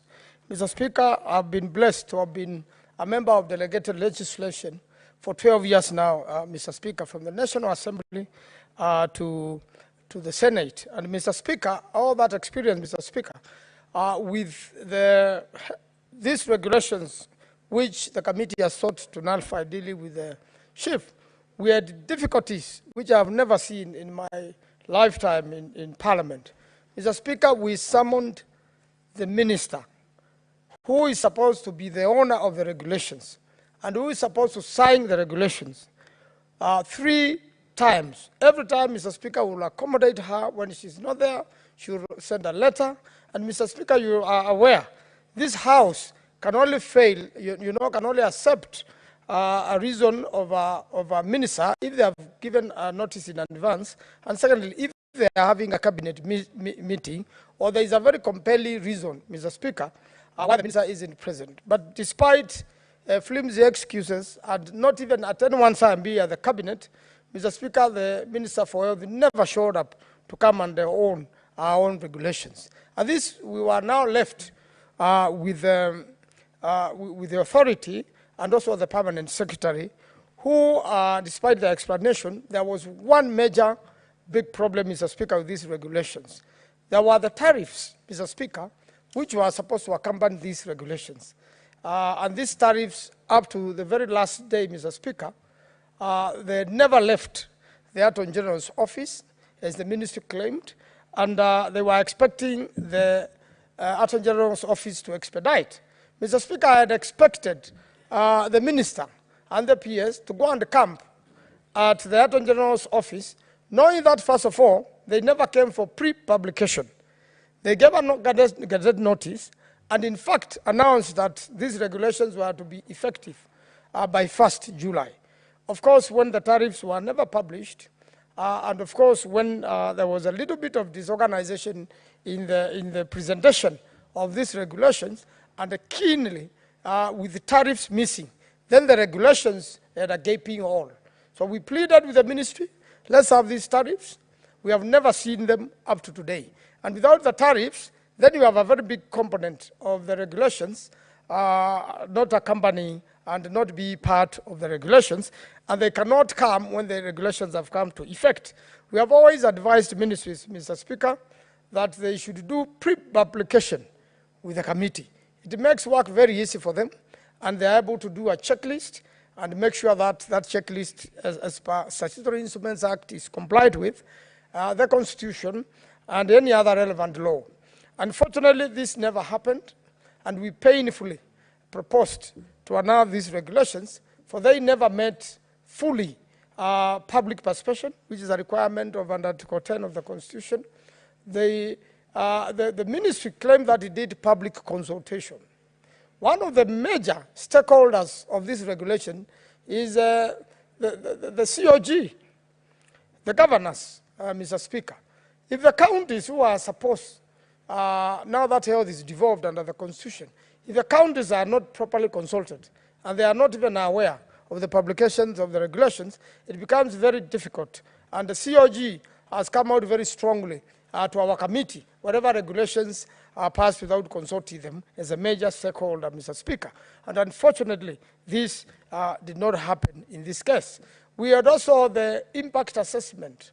You know, they have to provide an impact assessment. And in the event you have to give an exception, is there under Section 9 of the Statutory Instruments Act, then there is a threshold of that particular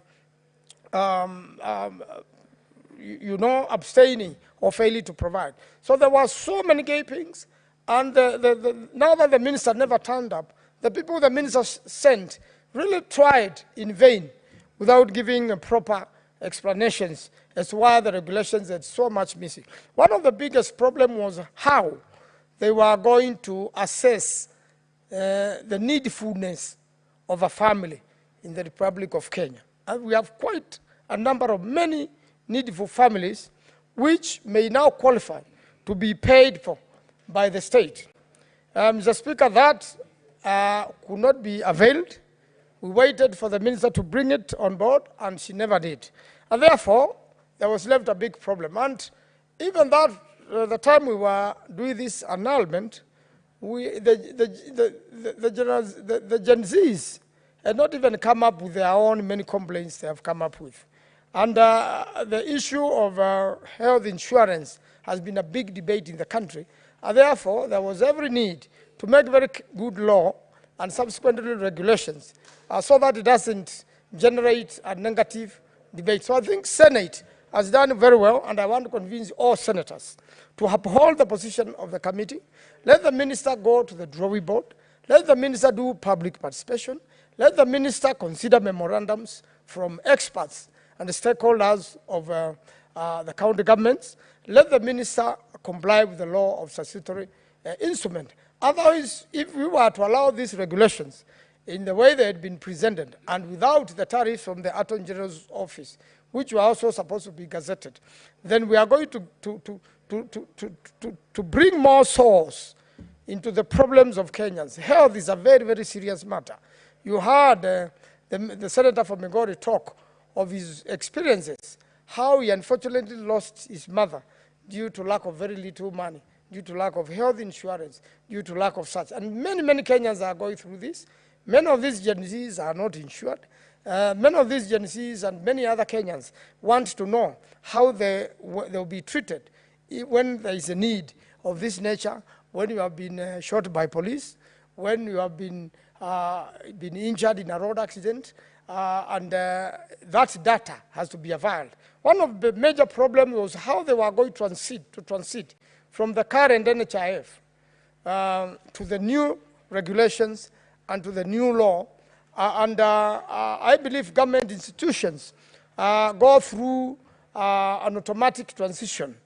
They enjoy perpetual succession. But these answers were missing, and this is one institution. And the management of this has been part of the big-time corruption in this country, Mr. Speaker. It has enriched a few individuals and made very many people poor. We are still doing a rampage for people who are unable to pay school fees and university fees, medical fees. Many, many people lose their when they get sick. And therefore, there's a need for us, the Senate, to make sure that we interrogate regulations thoroughly. I really want to thank the chairman of the committee and the Honorable Senator Mofaya. I want to thank the secretariat of the committee, the lawyers of the committee, for being so thorough and for bringing forth a lot of issues, a lot of questions, and for being of a great assistance to analyze the law and to point out to the ministry. And before I conclude, Mr. Speaker, I want to say that the Committee of Senate Delegated Legislation made sure it gave the Ministry of Health enough chances to correct whatever messes they had created in the regulations. But unfortunately, they did not, and the Act cannot be implemented without proper regulation. Mr. Speaker, I beg to second and urge Senate to reject these torturous regulations, which are unconstitutional, they are illegal, and this will go a long way in helping solve the problems of Kenyans, especially the Gen Zs and all Kenyans who suffer very much when they get sick or they go to hospitals. I thank you, Mr. Speaker, and ask the Minister to be vigilant, and together with the permanent secretaries and her and all the team to be vigilant so that Kenyans may be served well. Mr. Speaker, I beg to second.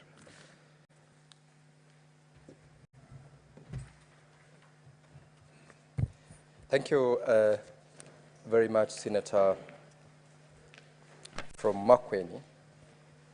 for this, for seconding the motion. And now, Honorable Senators, I now propose the question that the Senate adopts the report of the Select Committee on Delegated Legislation on its consideration of the Social Health Insurance General Regulations 2024 and the Social Health Insurance Tribunal Procedure Rules 2024 laid on the table of the Senate on Tuesday, 2nd of July 2024, and that pursuant to Section 18 of the Statutory Instruments Act, the Senate resolved to annul 1.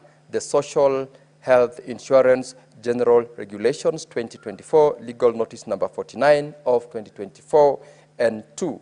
The Social Health Insurance Tribunal Procedure Rules 2024, legal notice number 48 of 2024.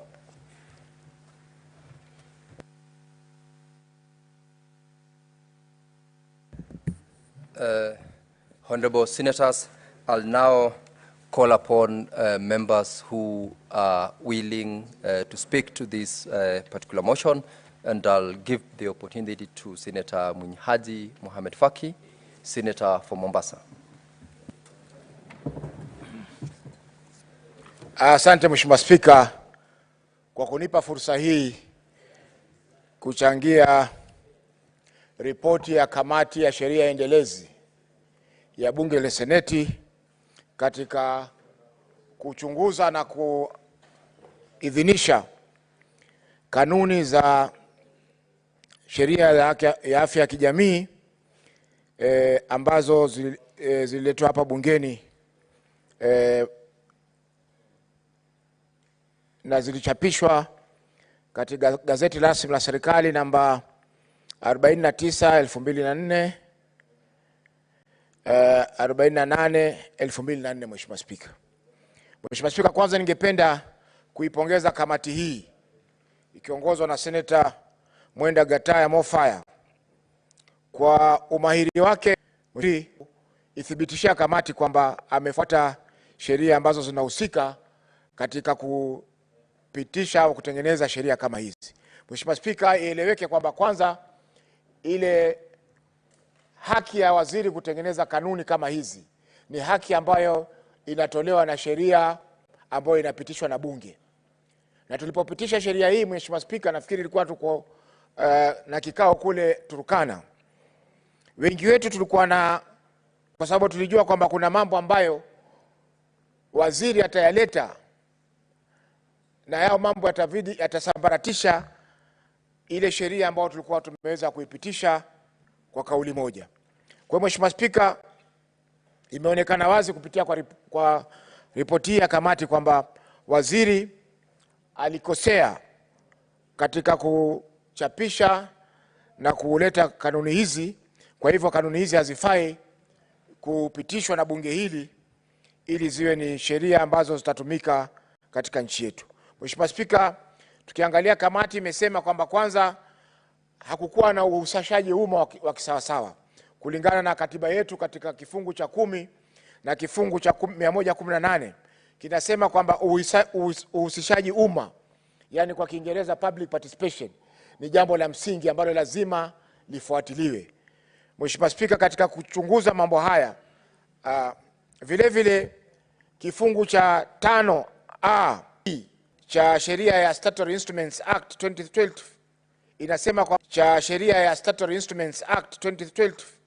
inasema kwamba ni lazima uhusishaji umma ufanyike na kuwe na ushahidi wa kuonesha wale ambao walihusishwa, wale ambao walialikwa, wale ambao walituma barua na mengineo. Kwa Mheshimiwa Spika, kwanza katika kuhusishaji umma sheria hii haikuweza kufuatiliwa.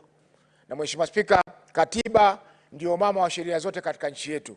Kwa hivyo iwapo hawakufuata katiba, Mheshimiwa Spika, sheria yote ambayo inatungwa inakuwa vibaya. Mheshimiwa Spika, swala hili la uhusishaji umma tunafaa kuliangazia kwa makini sana, kwa sababu juzi wakati sheria ya mswada wa fedha mwaka 2000 ilipopitishwa katika bunge la kitaifa, maoni mengi ya wananchi hayakuzingatiwa, na ndio maana kukaletwa migomo na maandamano ambayo yangeweza kuondolewa iwapo ile sheria na maoni ya umma yalifuatwa katika kutekeleza sheria hiyo. Kwa hiyo Mheshimiwa Spika, la kwanza ni kwamba haikufuatwa sheria ya uhusishaji umma katika kutengeneza kanuni hizi. Mheshimiwa Spika, la pili ni kuwa kanuni hizi za afya ya jamii kwa ujumla zinahusisha mambo ambayo yangefaa kuwekwa katika sheria kamili. Yaani masuala ambayo yanatakana yakae katika sheria inayopitishwa na bunge na masuala ambayo yanatakana yakae katika zile kanuni ambazo waziri baadaye anakwenda kutengeneza kufuatiana na amri ama kufuatiana na uwezo aliopewa na sheria iliyopita kwa bunge. Kwa hiyo Mheshimiwa Spika, hapa tunazungumzia kamati ya ushauri ama jopo la ushauri kuhusiana na masuala ya vifurushi vya faida, yani benefits package, pamoja na ushuru unaopaswa kulipwa na kuwekwa katika sheria hiyo. Mheshimiwa Spika, hili ni jopo ambalo Mheshimiwa Spika lilikuwa linafaa liweke katika ile tunaita sheria mama, yani parent law, ambao ni Social Health Insurance Act.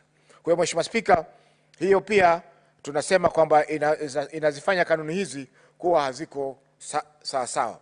Mheshimiwa Spika, jambo la tatu ni kwamba katika kifungu cha 31 cha kanuni hizi kinapingana na sheria ya afya ya jamii kuhusiana na uwezo wa kuweza kuamua ni kina nani ambao watakuwa wanatoa huduma kufuatana na sheria hii. Mheshimiwa Spika, wale ambao kwa Kiingereza wanaitwa accreditation of health providers. Mheshimiwa Spika, hii pia tunasema kwamba ingekuwa sheria kuu inasema vingine na kanuni katika kifungu cha 31 inasema vingine. Mheshimiwa Spika, na tumekubaliana kwamba iwapo sheria mama itakinzana na kanuni, basi sheria mama huwa ndio inachukua kipaumbele, kwa sababu ni sheria ambayo imetungwa na wale wawakilishi wa wananchi moja kwa moja. Mheshimiwa Spika, jambo la 4 ni kuwa wizara ama jopo husika ambalo lilitayarisha masuala haya ama kanuni hizi haikuweza kupambanua masuala fulani ambayo ni muhimu katika masuala haya. Kwa mfano Mheshimiwa Spika, haikuweza kupambanua mfumo wa mchango wa kila mwaka kwa kila familia. Haikuweza pia kuchanganua majukumu ya serikali kuu na majukumu ya serikali za kaunti, na vile vile mambo mpito ambayo yanatakana kuzungumziwa katika sheria kama hii. Mheshimiwa Spika, tunapozungumzia mambo mpito ni kwamba tumetoka katika sheria ya National Health Insurance Fund, tumekwenda kwa Social Health Insurance Fund. Ni mambo gani ambayo wale ambao walikuwa wakitoa changizo zao katika sheria iliyoondoka ya National Health Insurance Fund watapata katika mfumo mpya? Je, kutakuwa na kupungua kwa mapendekezo ama kupungua kwa zile tunaita benefits ambazo zinakuja kila mwezi, ama mtu anapogonjeka wakati ni mwanachama wa hii sheria mpya ya Social Health Insurance Fund, yani sheria ya afya ya jamii? Mheshimiwa Spika, hayo ni mambo mazito ambayo lazima ilikuwa ipambanuliwe katika sheria. Mheshimiwa Spika, jambo lingine ni uhifadhi wa data. Maelezo yangu ambayo nayatoa kulingana na sheria hii, je, yatatumika vipi? Je, anaweza kutumiwa mtu akaenda akaniandikisha mimi katika chama kingine mbali na chama changu cha ODM, ama yanaweza kutumika katika mambo ambayo siku ruhusu mimi mwenyewe kama mhusika yatumike kwa mambo kama hayo? Kwa hiyo Mheshimiwa Spika, haya ni baadhi ya mambo ambayo tumesema kuwa yanafanya kanuni hizi zisiweze kuweza kupita. Mheshimiwa Spika, na Mheshimiwa Spika, ieleweke kwamba katika kuchunguza kanuni hizi, iwapo kutakuwa na jambo moja peke yake ambalo linakinzana na sheria, kwa mfano ukosefu wa masuala ya uhusishaji umma, ikiwa ni hilo moja peke yake, Mheshimiwa Spika, linatosha kubatilisha kanuni zote, kwa sababu katika sheria hii Mheshimiwa Spika, hatuna uhuru wa kufanya marekebisho, hatuna uhuru wa kufanya amendment. Kwa hivyo usawa ni kwamba sheria lazima iregeshwe na iweze kuchunguzwa tena upya ili iweze kuambatana na sheria na zile kanuni ambazo zimeweka kulingana na sheria ambazo imepitishwa. Spika, katika kamati hii ya sheria endelezi kuna mfumo ambao tunatumia kwa sasa ambao unaipa yule anatengeneza kanuni fursa ya kuja mbele ya kamati kueleza mapendekezo ambayo anataka kuyapeleka, na kamati na mshauri ni vipi ambavyo atafanya ili kuhakikisha kwamba akileta zile kanuni zikishachapishwa katika gazeti rasmi haziwezi kurudi tena zikakataliwa. Mheshimiwa Spika, kuna wizara nyingi ambazo zimekubali mfumo huo, lakini ni masikitiko ni kuwa waziri wa afya katika masuala haya hakuweza kuihusisha kamati kikamilifu ili waweze kupambanua ni mambo gani ambayo wanatakana wayarekebishe ili sheria hii, kanuni hizi zikifika katika bunge zinaweza kupitishwa moja kwa moja. Kwa hiyo Mheshimiwa Spika, naunga mkono mapendekezo ya kamati hii kwamba hizi kanuni ziweze kubatilishwa kwa sababu kwa sasa kuna mambo mengi ambayo yanautata. Mheshimiwa Spika, tumeona kwamba kanuni zimesema kuwa hata zile benefits ama mambo walikuwa wakipata wakati tuko katika sheria ya NHIF mengine yamepunguzwa, na haya ni mambo ambayo lazima yaweze kuangaliwa kwa sababu wananchi wameongeza zile changizo zao, contributions zimeongezeka Mheshimiwa Spika, lakini yale manufaa yameweza kupunguzwa. Kwa hiyo Mheshimiwa Spika, tunasema kanuni hizi hazitatufaa na hazitasaidia Mheshimiwa Spika ile ndoto ama azma ya serikali ya kuona kwamba wananchi wa taifa la Kenya wanapata afya bora kulingana na vile ambavyo mfumo wetu ama ruwaza yetu ya mwaka 2030 inasema. Mheshimiwa Spika, naunga mkono kamati hii na nasema kwamba hizi kanuni zitupiliwe mbali. Asante Mheshimiwa Spika kwa kunipa fursa hii.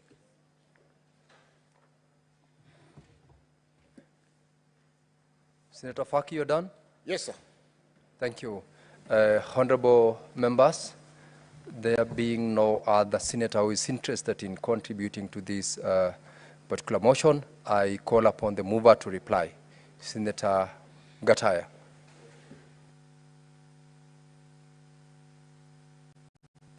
Thank you, Honorable Speaker. Honorable Speaker, it should be noted that the Committee on Delegated Legislation has scrutinized several instruments for that matter. And I wish to sincerely thank quite a number of ministries, including the Ministry of Lands, currently held by my sister, Cabinet Secretary Waume, for getting to know exactly what these regulations really detail. Because, Honorable Speaker, we have a provision where an entity can bring those regulations at the draft stage, sit down with the committee, we put our insights into the input, then we build that document together. But of course, Honorable Speaker, on this case now, the committee found it very difficult to work with the CS in charge because we have several invitations and the CS defined all the invitations to that effect. Considering the fact that error is a very sensitive matter, we couldn't just take it for granted that we could just pass those regulations without having to observe some of those sensitive issues, including the public participation and so many other relevant issues that were raised. Say that we defer this the vote, so that pursuant to Standing Order 66.3, I request that the putting of the question be deferred to another day. Thank you. You may take your seat, Senator Gataya. Honorable members, pursuant to Standing Order 84.1, the matter is affecting counties, and therefore, as requested by Mwenda Gataya, the voting on the matter is deferred to the next session, pursuant to Standing Order 66, as requested. Clerk, next order. Order number 10, motion.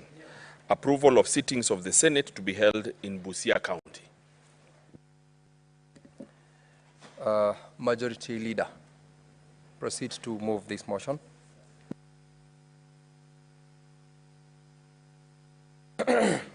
Mr. Speaker, sir, I beg to move this motion, which is the approval of the Senate approval of the sittings of the Senate to be held in Busia County. Aware that the Senate of Kenya is established under Article 93 of the Constitution, and its main role as set out at Article 96 is to represent, serve and protect the interest of counties and their governments. Further aware of the critical role that the Senate plays in the interlinkage between national and county levels of government, and the need to enhance interaction between Senate and county governments as a means of bringing Senate closer to the counties and the general public, acknowledging the success made during the sittings of the Senate outside Nairobi, held in Uasin Gishu, Kitui and Turkana counties in September 2018, 2019 and 2023 respectively. Further acknowledging that the recommendation of the Senate Business Committee that a sitting of the Senate to be held away from the traditional premises of Parliament buildings, Nairobi, during the term of the 13th Parliament and the subsequent resolution of the Senate made on 8th of March 2023 to hold plenary and committee sittings in the Senate for a one-week period within the month of September in every session of the 4th Senate, except during an election year, with an objective to 1, promote the role and work of the Senate and enhance public awareness regarding business of the Senate and Parliament in general. 2, highlight existing and new opportunities for engagement in legislative process. 3, develop and strengthen partnerships at the county level of government. And 4, provide opportunity to members and staff of the county assemblies to learn and share best practices with senators and parliamentary officers. Now, therefore, pursuant to Article 126(1) of the Constitution, the Senate resolves to hold its plenary and committee sittings in Busia County from 23rd to 27th of September 2024. Mr. Speaker, sir, this is a very important tradition that we've established as a House. We have gone to Turkana last year. We have been to Uasin Gishu, which was the inaugural Senate Mashinani program. We went to Kitui, Mr. Speaker, and the feedback that we continue to get from the people of Kenya is that engages more. Mr. Speaker, it is increasingly becoming clear that there is need for a deeper connection between the people that we represent and us as their leaders. In the present crisis facing the country, where many citizens are up in arms, Mr. Speaker, and challenging and calling for more accountability from their elected representatives and officials, then Senate Mashinani provides a perfect opportunity for us as representatives of the people, specifically as directed by Article 96, Mr. Speaker, to engage at the county levels with various factions of the county government, Mr. Speaker, and senators appreciate for themselves the work that is going on in the rolling out of devolution programs. And more importantly, Mr. Speaker, other institutions can as well learn from us, such as the county assemblies, which get to interact with our very professional staff and members of the Senate, Mr. Speaker, and learn more on how to better interact and learn best practices with regards to legislative work. Mr. Speaker, I am particularly impressed that in the last seasons where we have gone out, there have been very interactive forums and many resolutions have come out.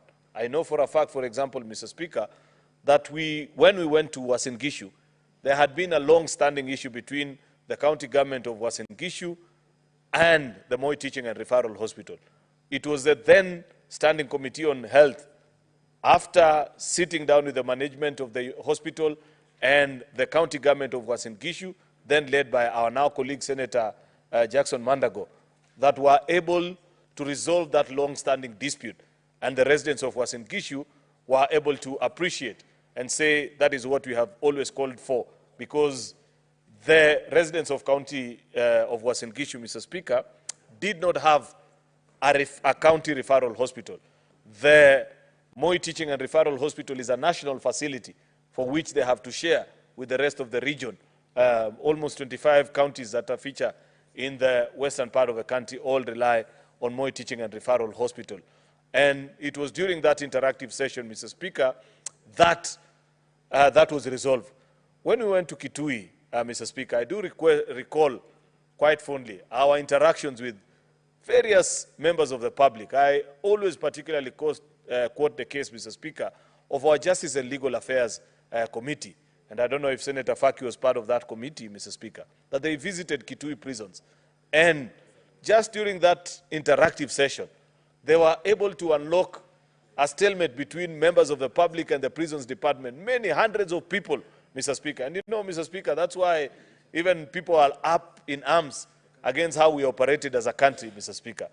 We had close to 200 prisoners or remandees that were being kept inside police cells, costing the government more than the fines that we were supposed to pay for them to be released. 3,000, 5,000.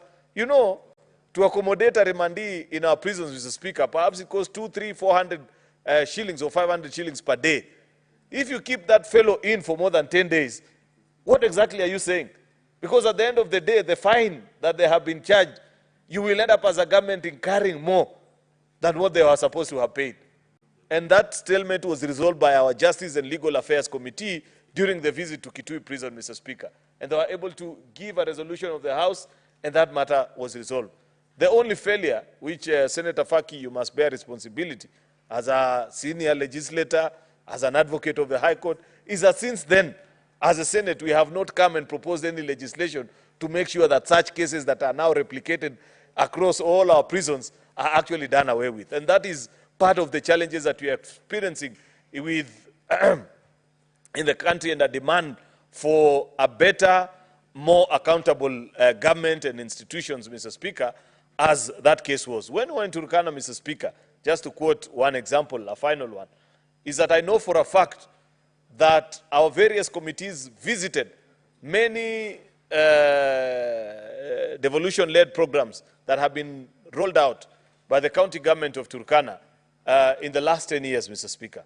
And they were able to appreciate and compare what is recorded in audit reports. I know for a fact that the CPIC committee chose not only to sit in the County Assembly of Turkana, but actually went on visiting many of the programs that were being found for one reason or the other to be not probably established or rolled out, Mr. Speaker. And they could see and take the auditors to task. Because, you know, Mr. Speaker, I've always said that the structure with which we run our Public Accounts Committee, Mr. Speaker, leaves 90% or sometimes even 100% of the membership without a clear on-ground picture of the projects that are being discussed. If you're discussing the county government of Kericho, a particular road, perhaps it is only the senator of that particular county that knows that road or that tea-buying center or whatever project where auditors are flagged on issues of maladministration. The rest of the committee's members have no idea what has happened in that particular institution. And therefore, it is easy for either auditors or the county government to get away with issues that necessarily would have been flagged off, or people will have had better understanding had they gone, Mr. Speaker, and interacted with that particular forum easily. Therefore, there are a lot of successful stories to tell from Senate Mashinani. Mr. Speaker, I know we have our critics. I saw our media. Immediately we left Turkana. They went and interacted with a few people in Turkana town and said, oh, these people are here. They were driving in Prados. They never even opened the windows for us to meet them. You know, Mr. Speaker, if you choose to focus on what did not work, you will never lack something for Kenyans to complain about. It's Kenyan culture. But I am sure if that journalist who covered that story had been more diligent and went and interacted with the residents of the sites that our various committees visited while in Turkana, they would have found alternative feedback. But be that as it may, that is our country. That is the culture that we are used to, where when you portray leaders in bad light or when you complain and show how things have failed, things are not working, then you are recorded or you're considered to have been successful at exposing something. That level of pettiness can never take a country forward, Mr. Speaker. And I wish to challenge our journalists. I've quoted this example many times. That recently, for example, Mr. Speaker, before we went to Bunge Towers, there's a journalist who was accorded an exclusive view of the building. And they were taken through the committee rooms, the newly refurbished, complete with witness stands and new audiovisual equipment, and the kind of spaces that members will now be conducting business from, making it more visible. That now, even Mr. Speaker, and I don't know how far that process is, because of the audiovisual technology in those committee rooms, Mr. Speaker, members of the public can even follow committee rooms, committee meetings as they happen live and direct. And I wish that if the clerk of the Senate is watching and the administration, that program can actually be rolled out so that citizens appreciate better. Because especially committee sittings like Public Accounts Committee, because these are sittings that draw a lot of public attention when they are being considered. That's part and parcel of the installations that are in the new building. But the Kenya journalist, when he was allowed that opportunity, what did they go and focus on? They say these people have built a big kitchen, they have a gym on whatever floor, trying to reduce the entire structure. That is, of all the things that they saw, that is what captured, their attention. At some point, Mr. Speaker, we will also have to be serious with ourselves and say, how do we critique and become more reasonable, raise the standard of our argument, so that the standing of our leaders and the standing of Parliament, Mr. Speaker, is not just to be reduced about lajis. There are people who in this country, apart from knowing that there is tea and mandazi in Parliament, Mr. Speaker, there's nothing else that they will ever appreciate about this institution, because the people that are supposed to tell that story, Mr. Speaker, unfortunately, either are unwilling or are not able to raise the level of their criticism and argument to the standard that is expected. And that is why Senate Mashinani provides an opportunity for members of the public, Mr. Speaker, to see, interact. When we visit sessions, like now when we'll be in Busia in September, Mr. Speaker, it will be open for members of the public. They'll come and watch our debates. They'll come and see. There are people who have never seen Dan Maanzo. They will interact with him, question him. If there are things they don't appreciate about him, they will ask him. Mr. Speaker, that is what is expected to come out of this Senate Mashinani program, and why I am a firm believer, and I agree with the wisdom that went into the formation of this, Mr. Speaker. Even these things that you're talking about presently in the country, Mr. Speaker, this is one such opportunity. I hear, Mr. Speaker, that people are saying you don't want to provide an opportunity or a platform, that it is time for action. We don't want people to engage in conversations. But, Mr. Speaker, you know for a fact that even for that action to happen, people must sit down and agree on how that action is to be taken. We must have a conversation, for example. We will have concluded and said, okay, don't give me this or the other. We need to reduce the public wage bill. SRC must come and say how practical that is. And for that engagement to happen, Mr. Speaker, you must provide a forum. And that is what Senate Mashinani does, Mr. Speaker. And therefore, we must resist this urge, Mr. Speaker, to try and box people sometimes and say that enough is enough. That there's no opportunity for you to say this or the other. A country that does not speak, a country that does not converse, Mr. Speaker, a society where people cannot disagree without being rude or, Mr. Speaker, violent with each other, is not a forward-looking society. In any society, Mr. Speaker, there will be people who hold different views on various matters. But at least speak, we must allow. We are a constitutional democracy, Mr. Speaker. Your view must not necessarily coincide with mine. There are views that I have that must not necessarily agree with Senator Eddie Okech. But I look forward to a point where I will not be able to tell him that I don't want to hear your view and I don't want to meet you. That just do what you know you need to do. I don't think that's a kind of country that you're looking forward to. And therefore, Mr. Speaker, Senate Mashinani is one such program. I know the people of Busia are waiting for us because there are things that they want to ask us as a Senate. All these questions that are being raised about the quality of our work, the legislative agenda that we do, that people are becoming more critical of our work. I see even senior lawyers struggle to understand what is the exact route that a bill takes from introduction up to assent. This Senate Mashinani provides such an opportunity where people will meet, they'll interact, and they'll be able to learn and know, Mr. Speaker, how this program is done. Therefore, or how legislative work open. With those many remarks, Mr. Speaker, I look forward to being in Busia from the 23rd to the 27th of September and meeting the people of Busia, Mr. Speaker, interacting with them, getting to learn of devolution, its successes and failures in that particular county, and how we can encourage devolution on so many other aspects. With those many remarks, Mr. Speaker, I beg to move and request the Senator for Makueni, Senator Danson Maanzo, to second. Senator Maanzo. Thank you, Mr. Speaker. Mr. Speaker, I beg to second this very important motion. Mr. Speaker, Senate Mashinani is one of our best practices whereby the Senate interacts with the different counties. I've only experienced the one in Lodwar, and I would like to state that while we were in Lodwar, the Committee of Agriculture visited Lake Turkana, which I don't think I would have visited for a long time unless Senate offered this opportunity. And we went there to address the issue of cooperatives, the issue of fishing, the senator for that county also guided us very well with a lot of things. And by the end of the day, with different committees, we had a good picture of what that particular county of Turkana needs to achieve full devolution and service to the people, Mr. Speaker.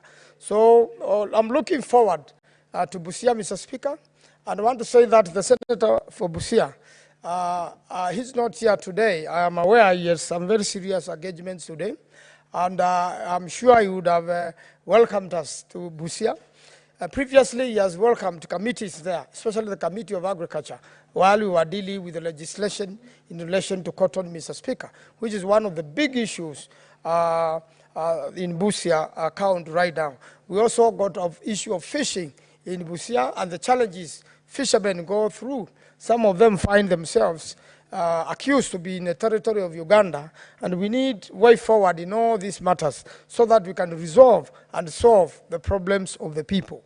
I believe the young people, the Gen Zs, will come along and will interact with the Senate. They have seen, we have supported a lot of their requests, and therefore we look forward into a session there whereby we will interact with the people. We want as many people as possible to understand what Senate does.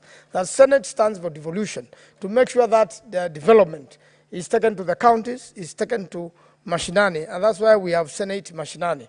Again, we are able to interact with the community and resolve as many matters and as many questions and as many petitions which have originated from that region to the Senate, and it's usually an opportunity which is very refreshing to the people of a particular county and the people of Kenya. And we look forward to when Senate Mashinani will be held through all the counties in the country. It may take some years, but it is definitely one of the major situations and opportunities for the local people to interact with the Senate and all the local issues to be sorted out from that perspective. Mr. Speaker, I beg to second and thank the Leader of Majority for having moved this motion.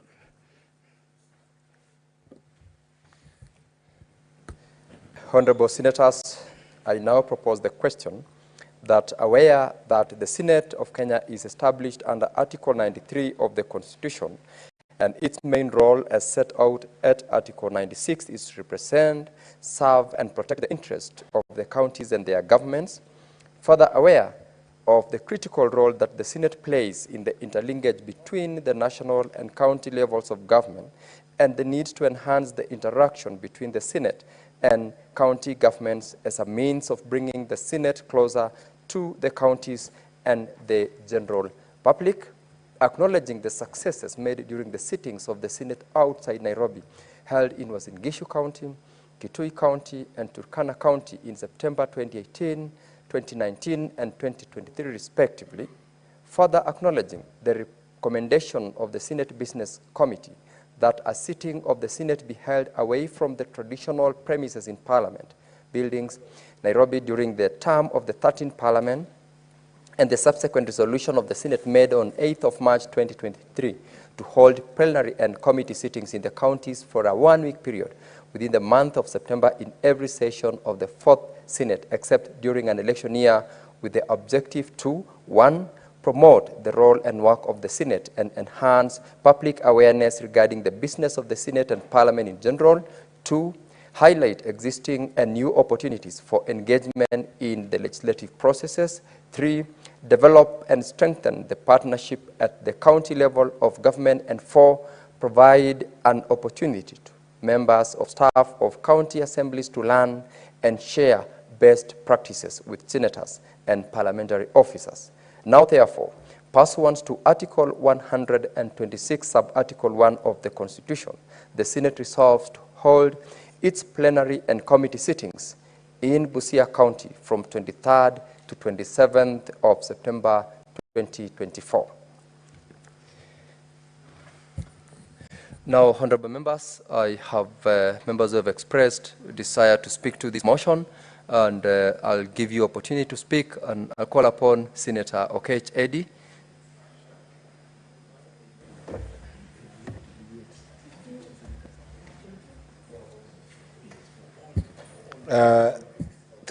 Thank you, Mr. Speaker. I think that there is an important time to discuss the possibility of actually going to counties, mashinani, as is this time, Mr. Speaker.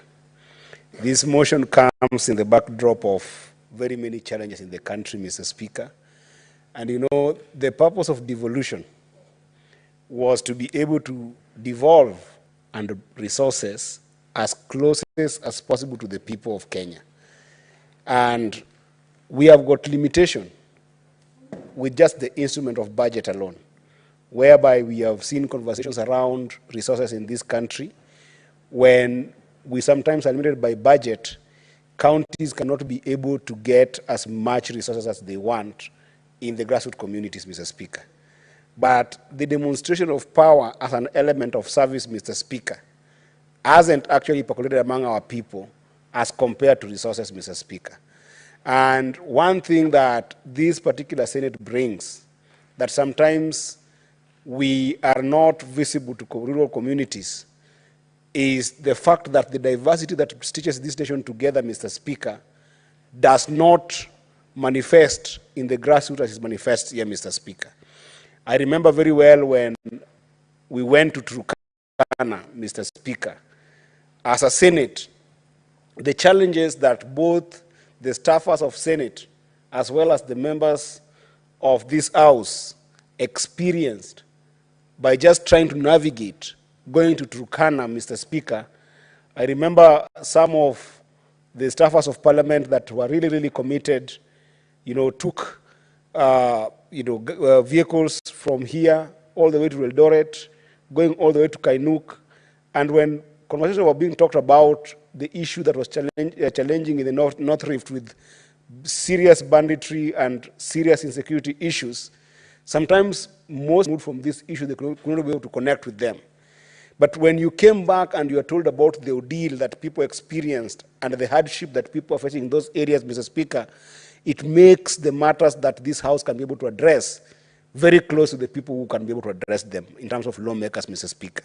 During that time in Turkana, Mr. Speaker, I also remember very well that it was not just about sitting and being able to pass laws or conduct the ordinary and routine work of the Senate, Mr. Speaker, but we had very rigorous plans that could be able to expose the community of Turkana and the larger county of Turkana to the eyes, minds, and even the hearts of the senators who managed to go to Turkana, Mr. Speaker.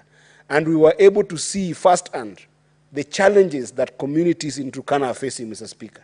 I personally had the privilege of going to Katilo Education Scheme, Mr. Speaker, and I learned a lot about the challenges that the people of Turkana are facing, even at a time that the government had tried to avail things like cheap fertilizer, cheap seeds for people to be able to grow crops and be able to have a livelihood. Yet you could realize that because of poor infrastructure in those areas, Mr. Speaker, because of poor institutions that can be able to enable them receive these commodities in time, to be able to plant on time, Mr. Speaker, we saw how difficult it was just for them to be able to get it, such that some places still went without even crop growing, Mr. Speaker. When we went to the Katilo irrigation scheme, Mr. Speaker, we also saw that because of ongoing conflict between communities there, Mr. Speaker, sometimes it was very hard for young people to be able to go to their chambers and be able to even cultivate and make a living out of this, Mr. Speaker. And when we came back here, these are some of the things that informed our thought of agency when we talk about issues that are affecting Turkana, Mr. Speaker. I remember very well, we also got to visit the oil fields in Turkana, Mr. Speaker, and you could be able to see the challenges that people are facing there, Mr. Speaker. And what I'm trying to say here is very simple, that sometimes the needs that are manifesting on the grassroots, Mr. Speaker, are so removed from us, yet we are drawn with a very wonderful diversity of individuals that sometimes the story that they're telling us here, when you meet the senator for Mandera, Senator Ali Roba, and he tells you about the story of women who still go miles to fetch water and the amazing work that people in Mandera are trying to do, to be able to grow trees and to be able to, build water catchment areas so that they can have a greener land and a less drier land, Mr. Speaker. It becomes sometimes just stories because that is the diversity that pulls us together. But then when you go to the ground and see both the struggle and you also see the human spirit away from the struggle and you see them trying to actually implement something, it brings the point home for the policies and laws that we are passing in this House, Mr. Speaker. As we are thinking about going to Busia, Mr. Speaker, for this year, I know for sure that Busia is one of the counties, Mr. Speaker, that was affected very seriously with floods in this country, Mr. Speaker. And sometimes when we see those headlines in TV, we see those headlines in different newspapers, it just becomes headline like that because you read about it, you see news, and then the image is gone. But then the people in Busia are facing these challenges every single day of their life, Mr. Speaker. I had a chance as the disaster response committee of my party, ODM. I'm the chair there, Mr. Speaker, and I had a chance to go with our committee, who I thank very much, Mr. Speaker, to go to Busia in 2 occasions. One, we went to a place called Malaba Central, Mr. Speaker, to be able to look at the impact of floods in Busia, Mr. Speaker. And then afterwards, we went to Budalangi, Mr. Speaker. These are Kenyans that you'll find that they have even lost homes. They have lost livelihoods. They cannot be able to go to school, sometimes blocked in this menace of flood, Mr. Speaker. And the interventions that are supposed to be done through policy, through government actions, Mr. Speaker, sometimes lack in these spaces because the only people who can be able to talk very strongly for them then become only their representatives. But that is not enough, Mr. Speaker. It goes without saying that when you go and visit Busia, and you have got a chance to visit some of these challenges that these communities face, Mr. Speaker, then you can be able to connect at a personal level so that even when you come to pass policy in this House, or even when you come to champion for oversight role in the cabinet of this country, Mr. Speaker, then you speak to issues and problems that you have been able to see people facing clearly and people facing in a way that becomes prohibitive to their modes of survival in those communities, Mr. Speaker. When I went in Busia, Mr. Speaker, I saw a line of trucks that were ranging for almost 15 kilometers, Mr. Speaker. When you leave Bungoma and heading to Malaba border, Mr. Speaker, you'll find a queue of trucks in that area, Mr. Speaker, that you then wonder the time that they take to be even get cleared there, the danger that imposes in the drivers who are there as well as the community that is there, Mr. Speaker. You start thinking about what would be more adventurous policies that we as a nation can be able to think about simple issues of clearance and forwarding within our borders, Mr. Speaker. There are so many issues that I am excited that this particular Senate is going to learn from Busia when we go and be able to hold our sittings there and extend that sittings to visiting some of the crucial challenges, and not only challenges, also opportunities that people in Busia are facing. And this, Mr. Speaker, becomes the pretext of perhaps thinking about the next county that we'll go to, Mr. Speaker. I still pray, I'm not advocating, but I still pray that hopefully during my time here, Mr. Speaker, we will get a chance to perhaps do this particular Senate Mashinani, Mr. Speaker, in the subsequent years in Migori County, Mr. Speaker. It is a county of immense potential and amazing potential, Mr. Speaker. Also one of the counties within Nyanza region that is extremely cosmopolitan, Mr. Speaker. We have got the amazing culture of the people of Kuria, who are, industrious in their own way in the traditional agricultural space, Mr. Speaker. They work very hard, to be able to take care of their animals that inform the prime meat that the people of this country eat. Yet they have got challenges in Kuria that you cannot even imagine the slaughter, facilities to be able to, sell this prime meat to the country, Mr. Speaker, to the extent that the people of Kuria face a lot of challenges when they want to sell some of their best products to this country, such that people sometimes just take live animals to Nairobi through trucks that come to Nairobi, Mr. Speaker, which, if there was an improvement for them to be able to get some slaughter facilities in Kuria, they can be able to excel, Mr. Speaker. You know very well that right now there's this advocacy around the issue of healthy eating, Mr. Speaker. Instead of just eating, you know, what we call French fries, you can also eat Kuria fries, because in Kuria is where you find that they are the sweetest potatoes in Migori County, Mr. Speaker.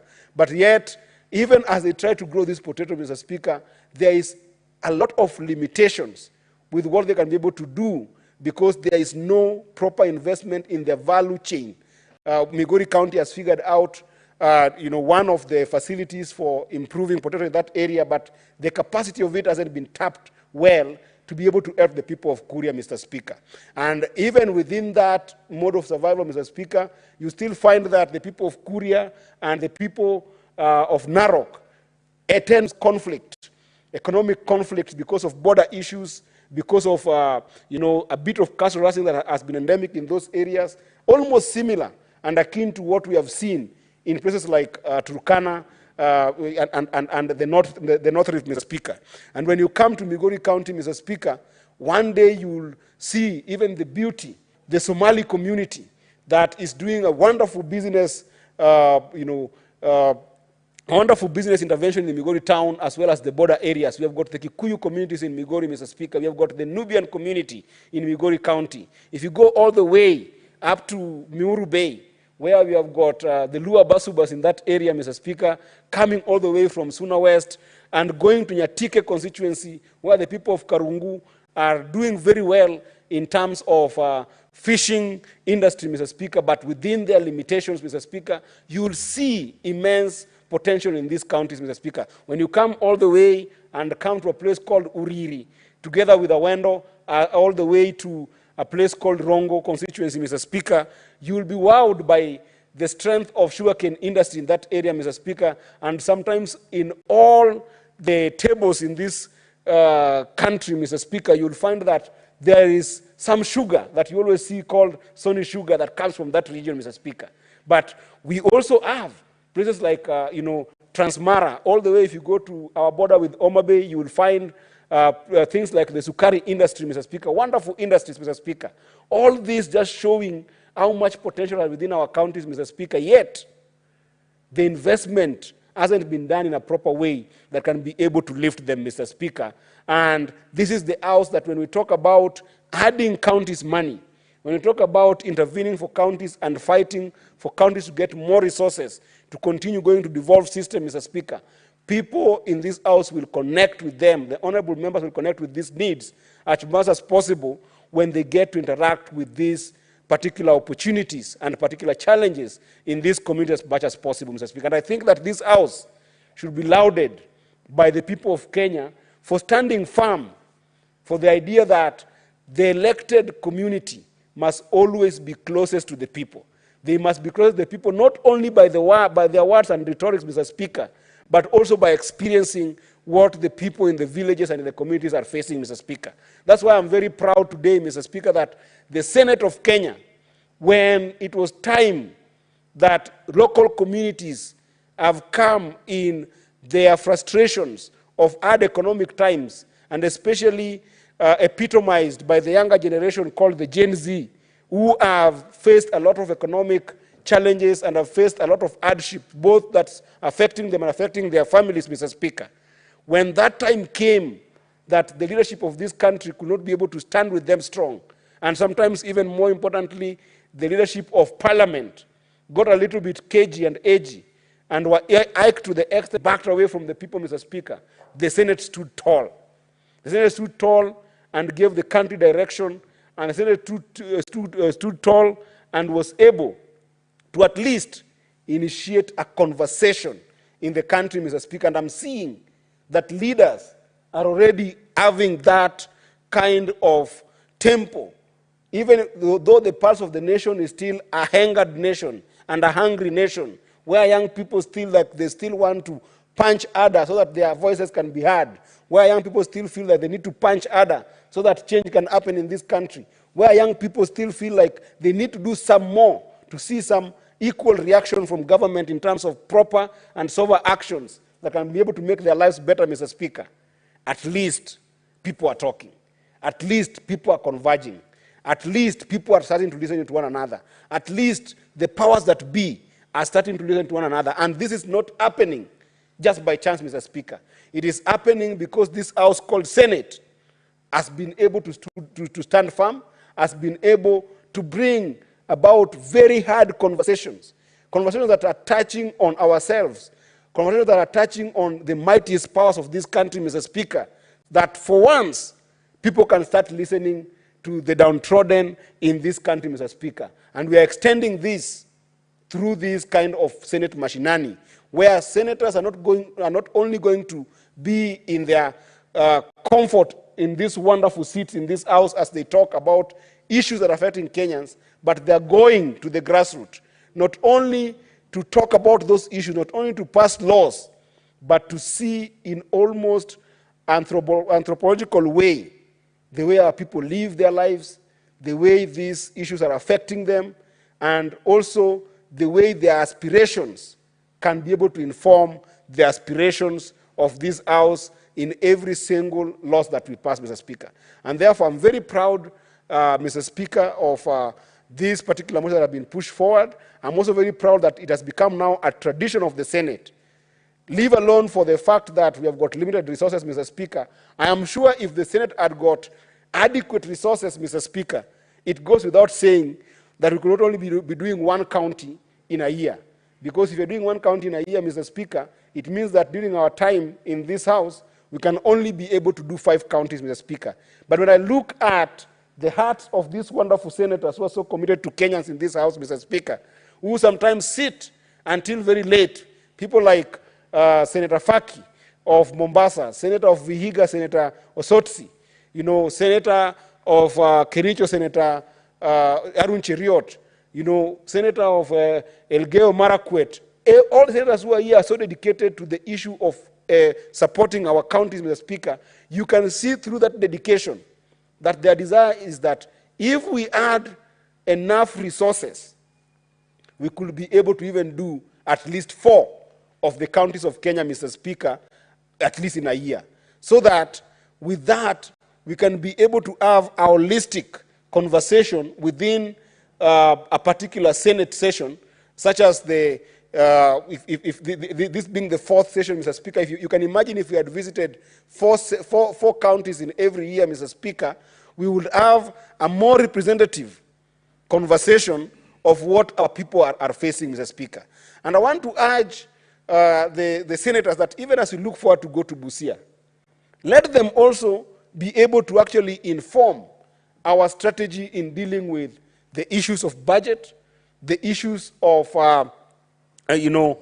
Kara, the issues of Dora when we come here. Let it not just be that when we come, then we forget some of these overarching challenges. Some of them might not be within our powers and within our borders as a Senate, but at least this platform can be able to help us highlight some of them to key policymakers, Mr. Speaker, that some of those challenges can find their ways, either through wisdom or just through of this esteemed parliament. They can find their ways in relevant ministerial, departmental, and government agencies, Mr. Speaker, that can be able to deal with them.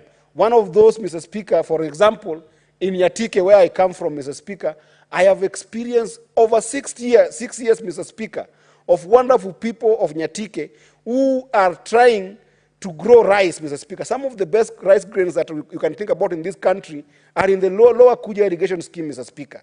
But the people in Nyatike, when they gave their land so that that scheme could get a footing and start as a serious project that could be able to increase production of rice and be able to increase, the contribution of our region in the food basket of the country, Mr. Speaker. Some of the community members lost their land in a scheme that the government was supposed to pay them, but they were never paid, they were never compensated.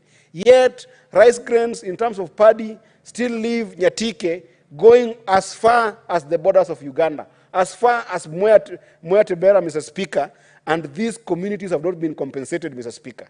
It is hard sometimes when I raise those issues in this house, and sometimes senators don't have visibility on these cases, Mr. Speaker. And therefore, I want to urge us that when we go, let it be that when we pick some of these issues, we can be able to bring them in the floor of the Senate.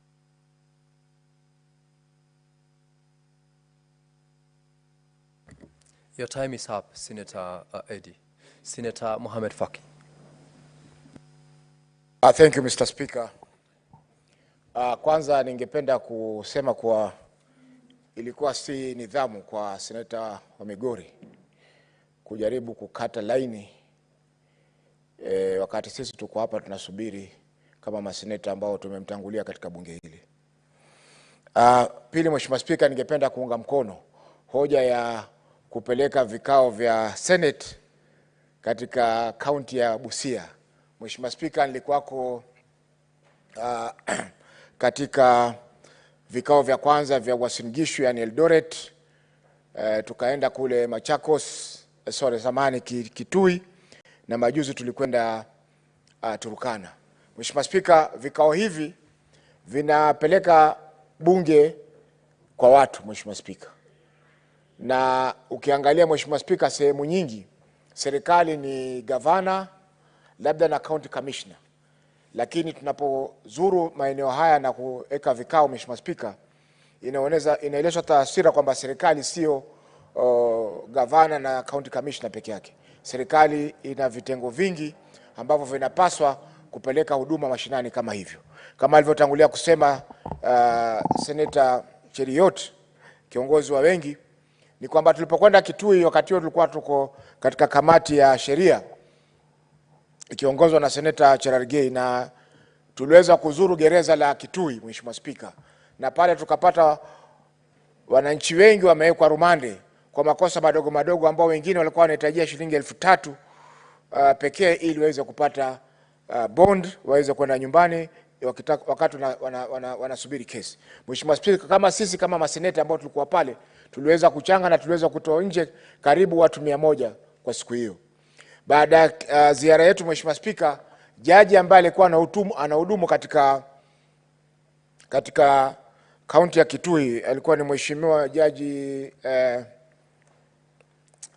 nimesahau jina lake, lakini jaji ambaye alikuwa amehudumu Mombasa pia aliweza kuitisha faili zote za wale watu ambao walikuwa kwa jela, na baadaye karibu wafungwa wengine 100 waliweza kutoka jela baada ya hukumu zao kuondolewa na jaji huyo. Kwa hiyo Mheshimiwa Speaker, vikao hivi vina athari nyingi.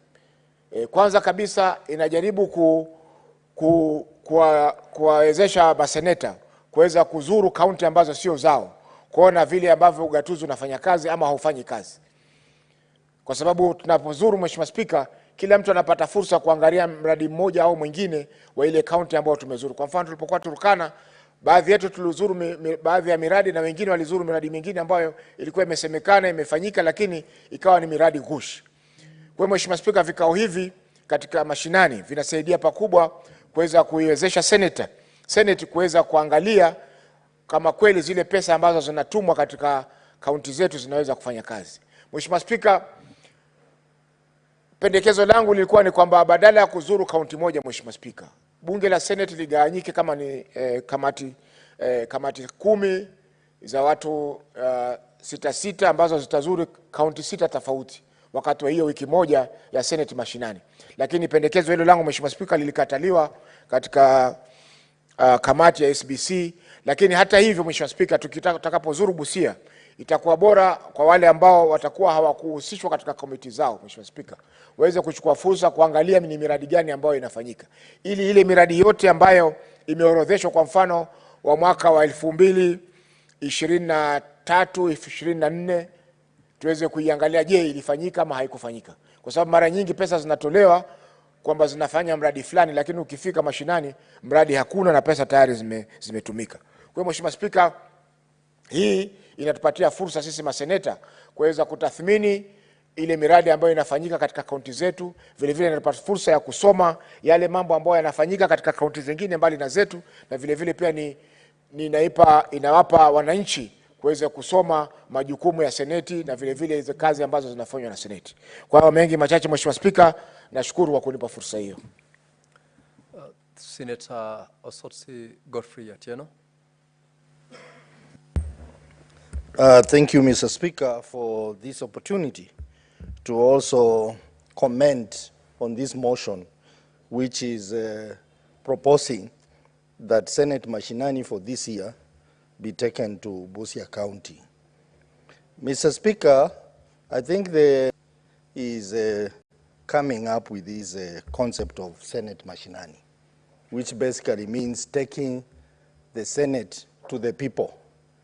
I think this is a very, very, very commendable initiative, and Senate has demonstrated its maturity by having this program where we can interact with the people on the ground and be able to resolve the problem. This particular Senate Mashinani is happening on 23rd to 27th of September this year. And I would like us to learn from the past Senate Mashinani that we have had. This is the fourth, after was in Igishu, Kitui, then Turkana, and now we have Busia. We need to learn the mistakes of the past Senate Mashinani and the areas that we need to improve. Mr. Speaker, when we were in Turkana, there were a lot of issues, lessons that came up. One of the very important lesson was that Senate Mashinani should be real. It should not be that we are still in Nairobi. All we have done is just moved the venue from Nairobi to a particular county. It needs to be real in all ways. Mr. Speaker, we were accused that this Senate, when we moved to Rukana, we moved with our vehicles, we moved with our beddings, we moved with our water, we moved with everything. And we did not have any economic impact to the communities in Turkana. I think the same should be looked at when we are going to Busia, so that if it is hiring vehicles, let us use the people, the business people in Busia. If it is a hotel, let us stay in hotels in Busia. If it is water, let us buy water in Busia, so that people should feel that indeed Senate has come to empower the communities. And Mr. Speaker, also the content of what we'll be debating must also be aligned to Busia County. It is pointless for us to go to a county and we start talking national issues. For example, when we were in Turkana, we spent a lot of time processing the health bills. The health bills, some of which have become controversial, Mr. Speaker. We expect that the team that is preparing for this Senate Mashinani must prepare content that is relevant to the people of Busia. If it is the committees should start preparing content that is relevant to the people of Busia. If it is a plenary, whatever motions or bills or discussions that we will be having in Busia, let it be tailored towards the Busia County. That way, Mr. Speaker, Senate Mashinani will make sense. But leaving Nairobi and going to a county, and then we end up discussing bills or motions which have no immediate value to the people of Busia, it defeats the purpose of having Senate Mashinani in the first place. So this program must be well planned, and I expect that the Secretariat is working very hard to ensure that we get maximum value and impact from this program. Mr. Speaker, I heard some of my colleagues questioning why Busia. I want to say that Busia is the best choice that the Senate Business Committee came up with. Because, Mr. Speaker, Busia is a very unique county.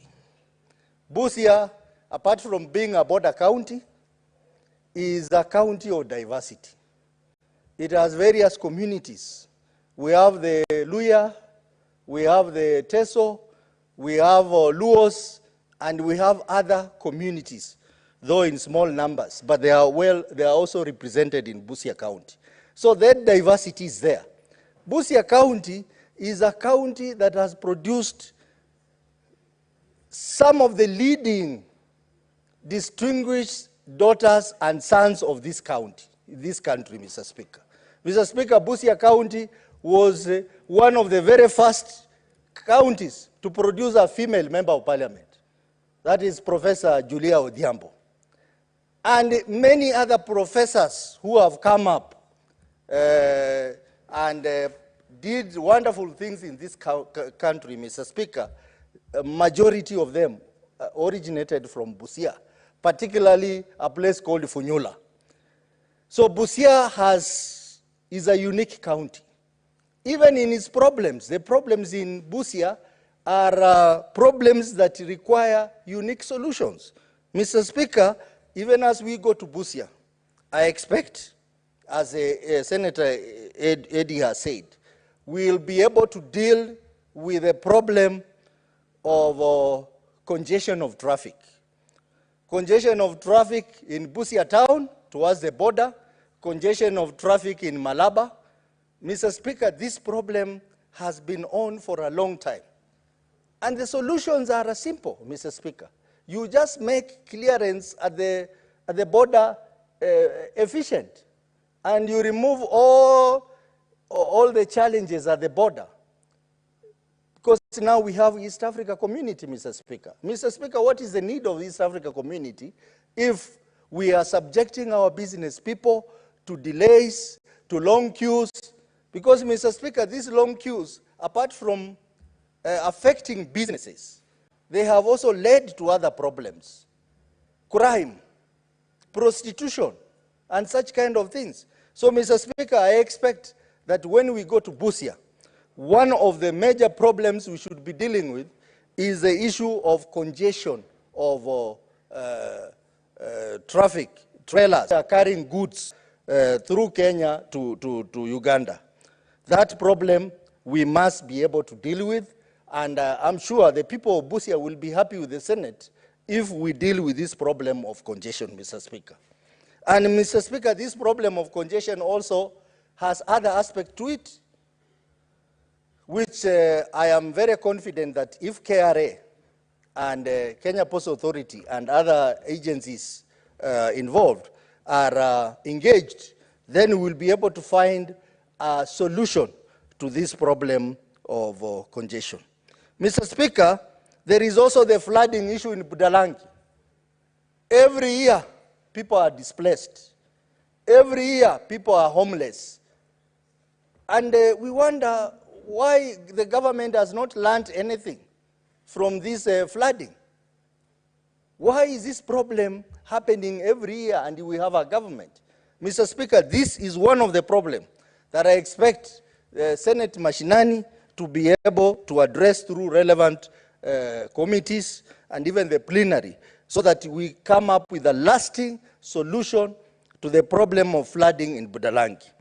Mr. Speaker, the problem of harassment of fishermen on Lake Victoria, we have had this problem for a long time, where the fishermen from a Kenyan side, when they go to fish on the Ugandan side, they are harassed, they are arrested, and this problem has been going on and on. So we expect our various committees, like Committee of Security, Foreign Relations and Defense, should be able to deal with this problem, so that our hard-working fishermen do not go through this sustained problem of harassment by the Ugandan security forces. Mr. Speaker, we also have a problem in the sugar industry. Sugar industry, Mr. Speaker, is the economic mainstay of the people of Western Kenya. And the failure of the sugar industry, Mr. Speaker, has hugely affected Busia County, because Busia County derived a lot of benefits from Mumia Sugar and the Busia Sugar Company. But now, with the collapse of the sugar industry and with the confusion in the sugar industry, Busia County economy has been affected. So this is one other problem that I look forward to Senate Mashinani addressing. And of course, issues of water provision through the Busia Water and Sewerage Company Limited, which the committee that I had as the chair, the Committee of County Public Investment and the Special Fund, we have been able to partially address this problem through reorganizing the company so that the company is fully owned by the county government of Busia, and also recommending some measures that will make the company be turned into a viable initiative. But we'll take that opportunity, Mr. Speaker, to visit this company, to visit their various water installations, and ensure that the people of Busia are provided with clean, safe water in their homes. Mr. Speaker, also the issue of immigration is a challenge. How is it being addressed at the border? This is an issue that I expect the appropriate committee to help address, so that we are able to add value to the people of Busia who will engage with their counterparts in the Ugandan side. So, Mr. Speaker, this program is useful, but it will be more useful if the content of what we are going to undertake is aligned to the issues on the ground. If also how we are going to interact with the people, it is also going to add value to the people of Busia. Mr. Speaker, the role of Senate must also come out very clearly. I hope we are going to have an engagement with the public to help them understand what is the role of Senate. Mr. Speaker, we have a problem in this country, and we have partially addressed this problem when we were discussing the state of the nation, and said it is high time we have to reset our legislature, so that the legislature focuses on three very important constitutional roles: the role of oversight, the role of legislation, and the role of representation. Mr. Speaker, we have to make our people understand that legislators are not there to manage funds, to do what the national government is supposed to do. They are there to oversight, they are there to represent, and they are there to make laws. That must come out very clearly, because many people, when you ask them, some of them do not understand what Senate does. We must take that opportunity to also educate them, have an engagement with them. So we need to have in-chamber engagement, and also have out-of-the-chamber engagement, so that to create awareness among the people, to engage the public, they feel part of it. We missed out on this when we were in Turkana, Mr. Speaker. The limited way we did it was probably through committees, but we needed a session of the whole House to meet the public stakeholders in Turkana, to engage them on issues of what is the awareness of the role of Senate and issues affecting the people of Turkana. Mr. Speaker, it is also important for them to understand the legislative procedures, particularly the issue of how do they petition Senate. Mr. Speaker, I see so many people writing petitions to this House, even from my county. But in most cases, those petitions are not processed fully, because maybe they are not in the right form of a petition, or they have not been processed in the right manner. So people have issues, but because of those small challenges, you find that the issues are not able to come before us. So we also need time to engage them and tell them how do they do petitions, how do they bring issues before the Senate for consideration. I think that's very important, Mr. Speaker. To strengthen partnerships, not just with the county assembly, but also with the executive arm of the county, Mr. Speaker. We also need to strengthen our partnership with the communities, with the civil society, and all the various stakeholders, groups in Busia County. And that will require adequate planning, adequate preparation towards that.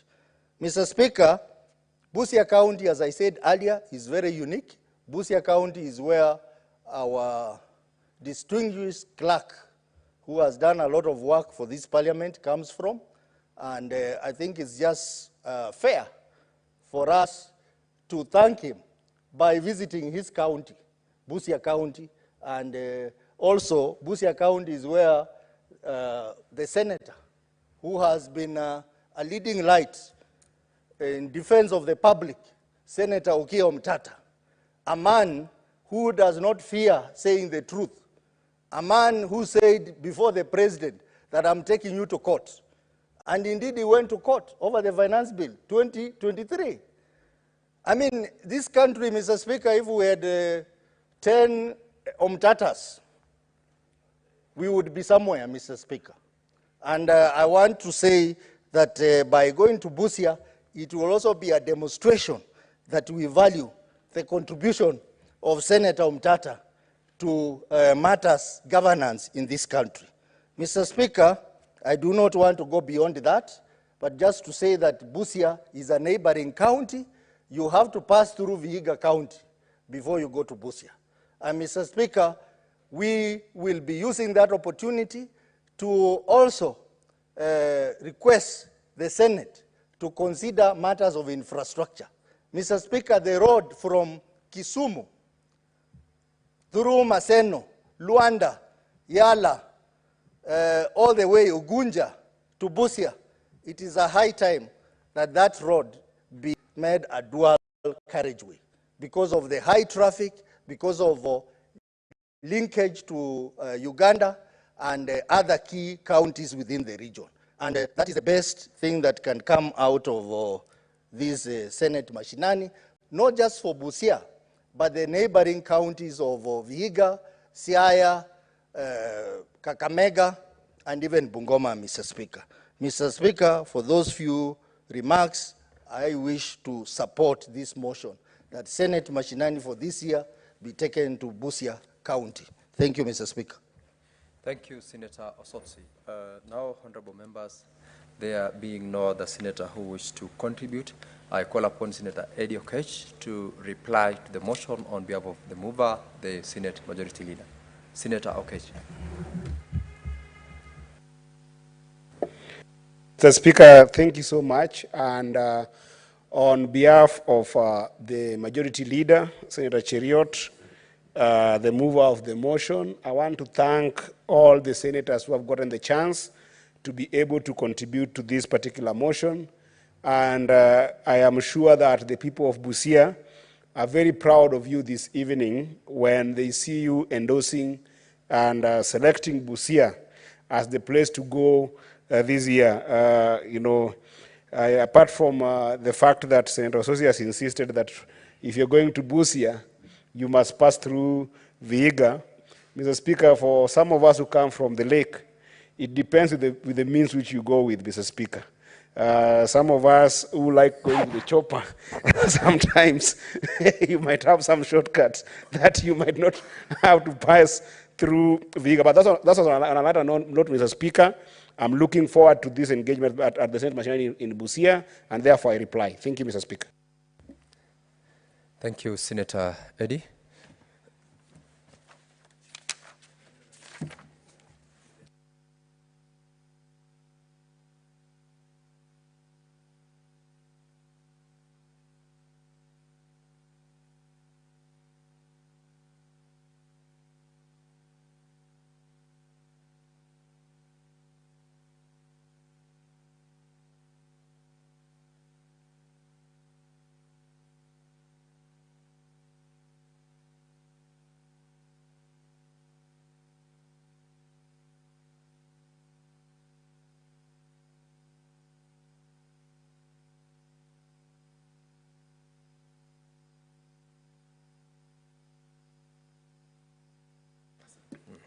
Honorable Senators, this motion affects counties and pass on to Standing Order 84, and we are required to ascertain the quorum for. It doesn't. Sorry, I said yes. It doesn't require. It doesn't affect counties, and we are required to ascertain quorum. We do not have a sufficient quorum to put the question, and therefore we will defer putting of the question to tomorrow when the House will resume its sittings.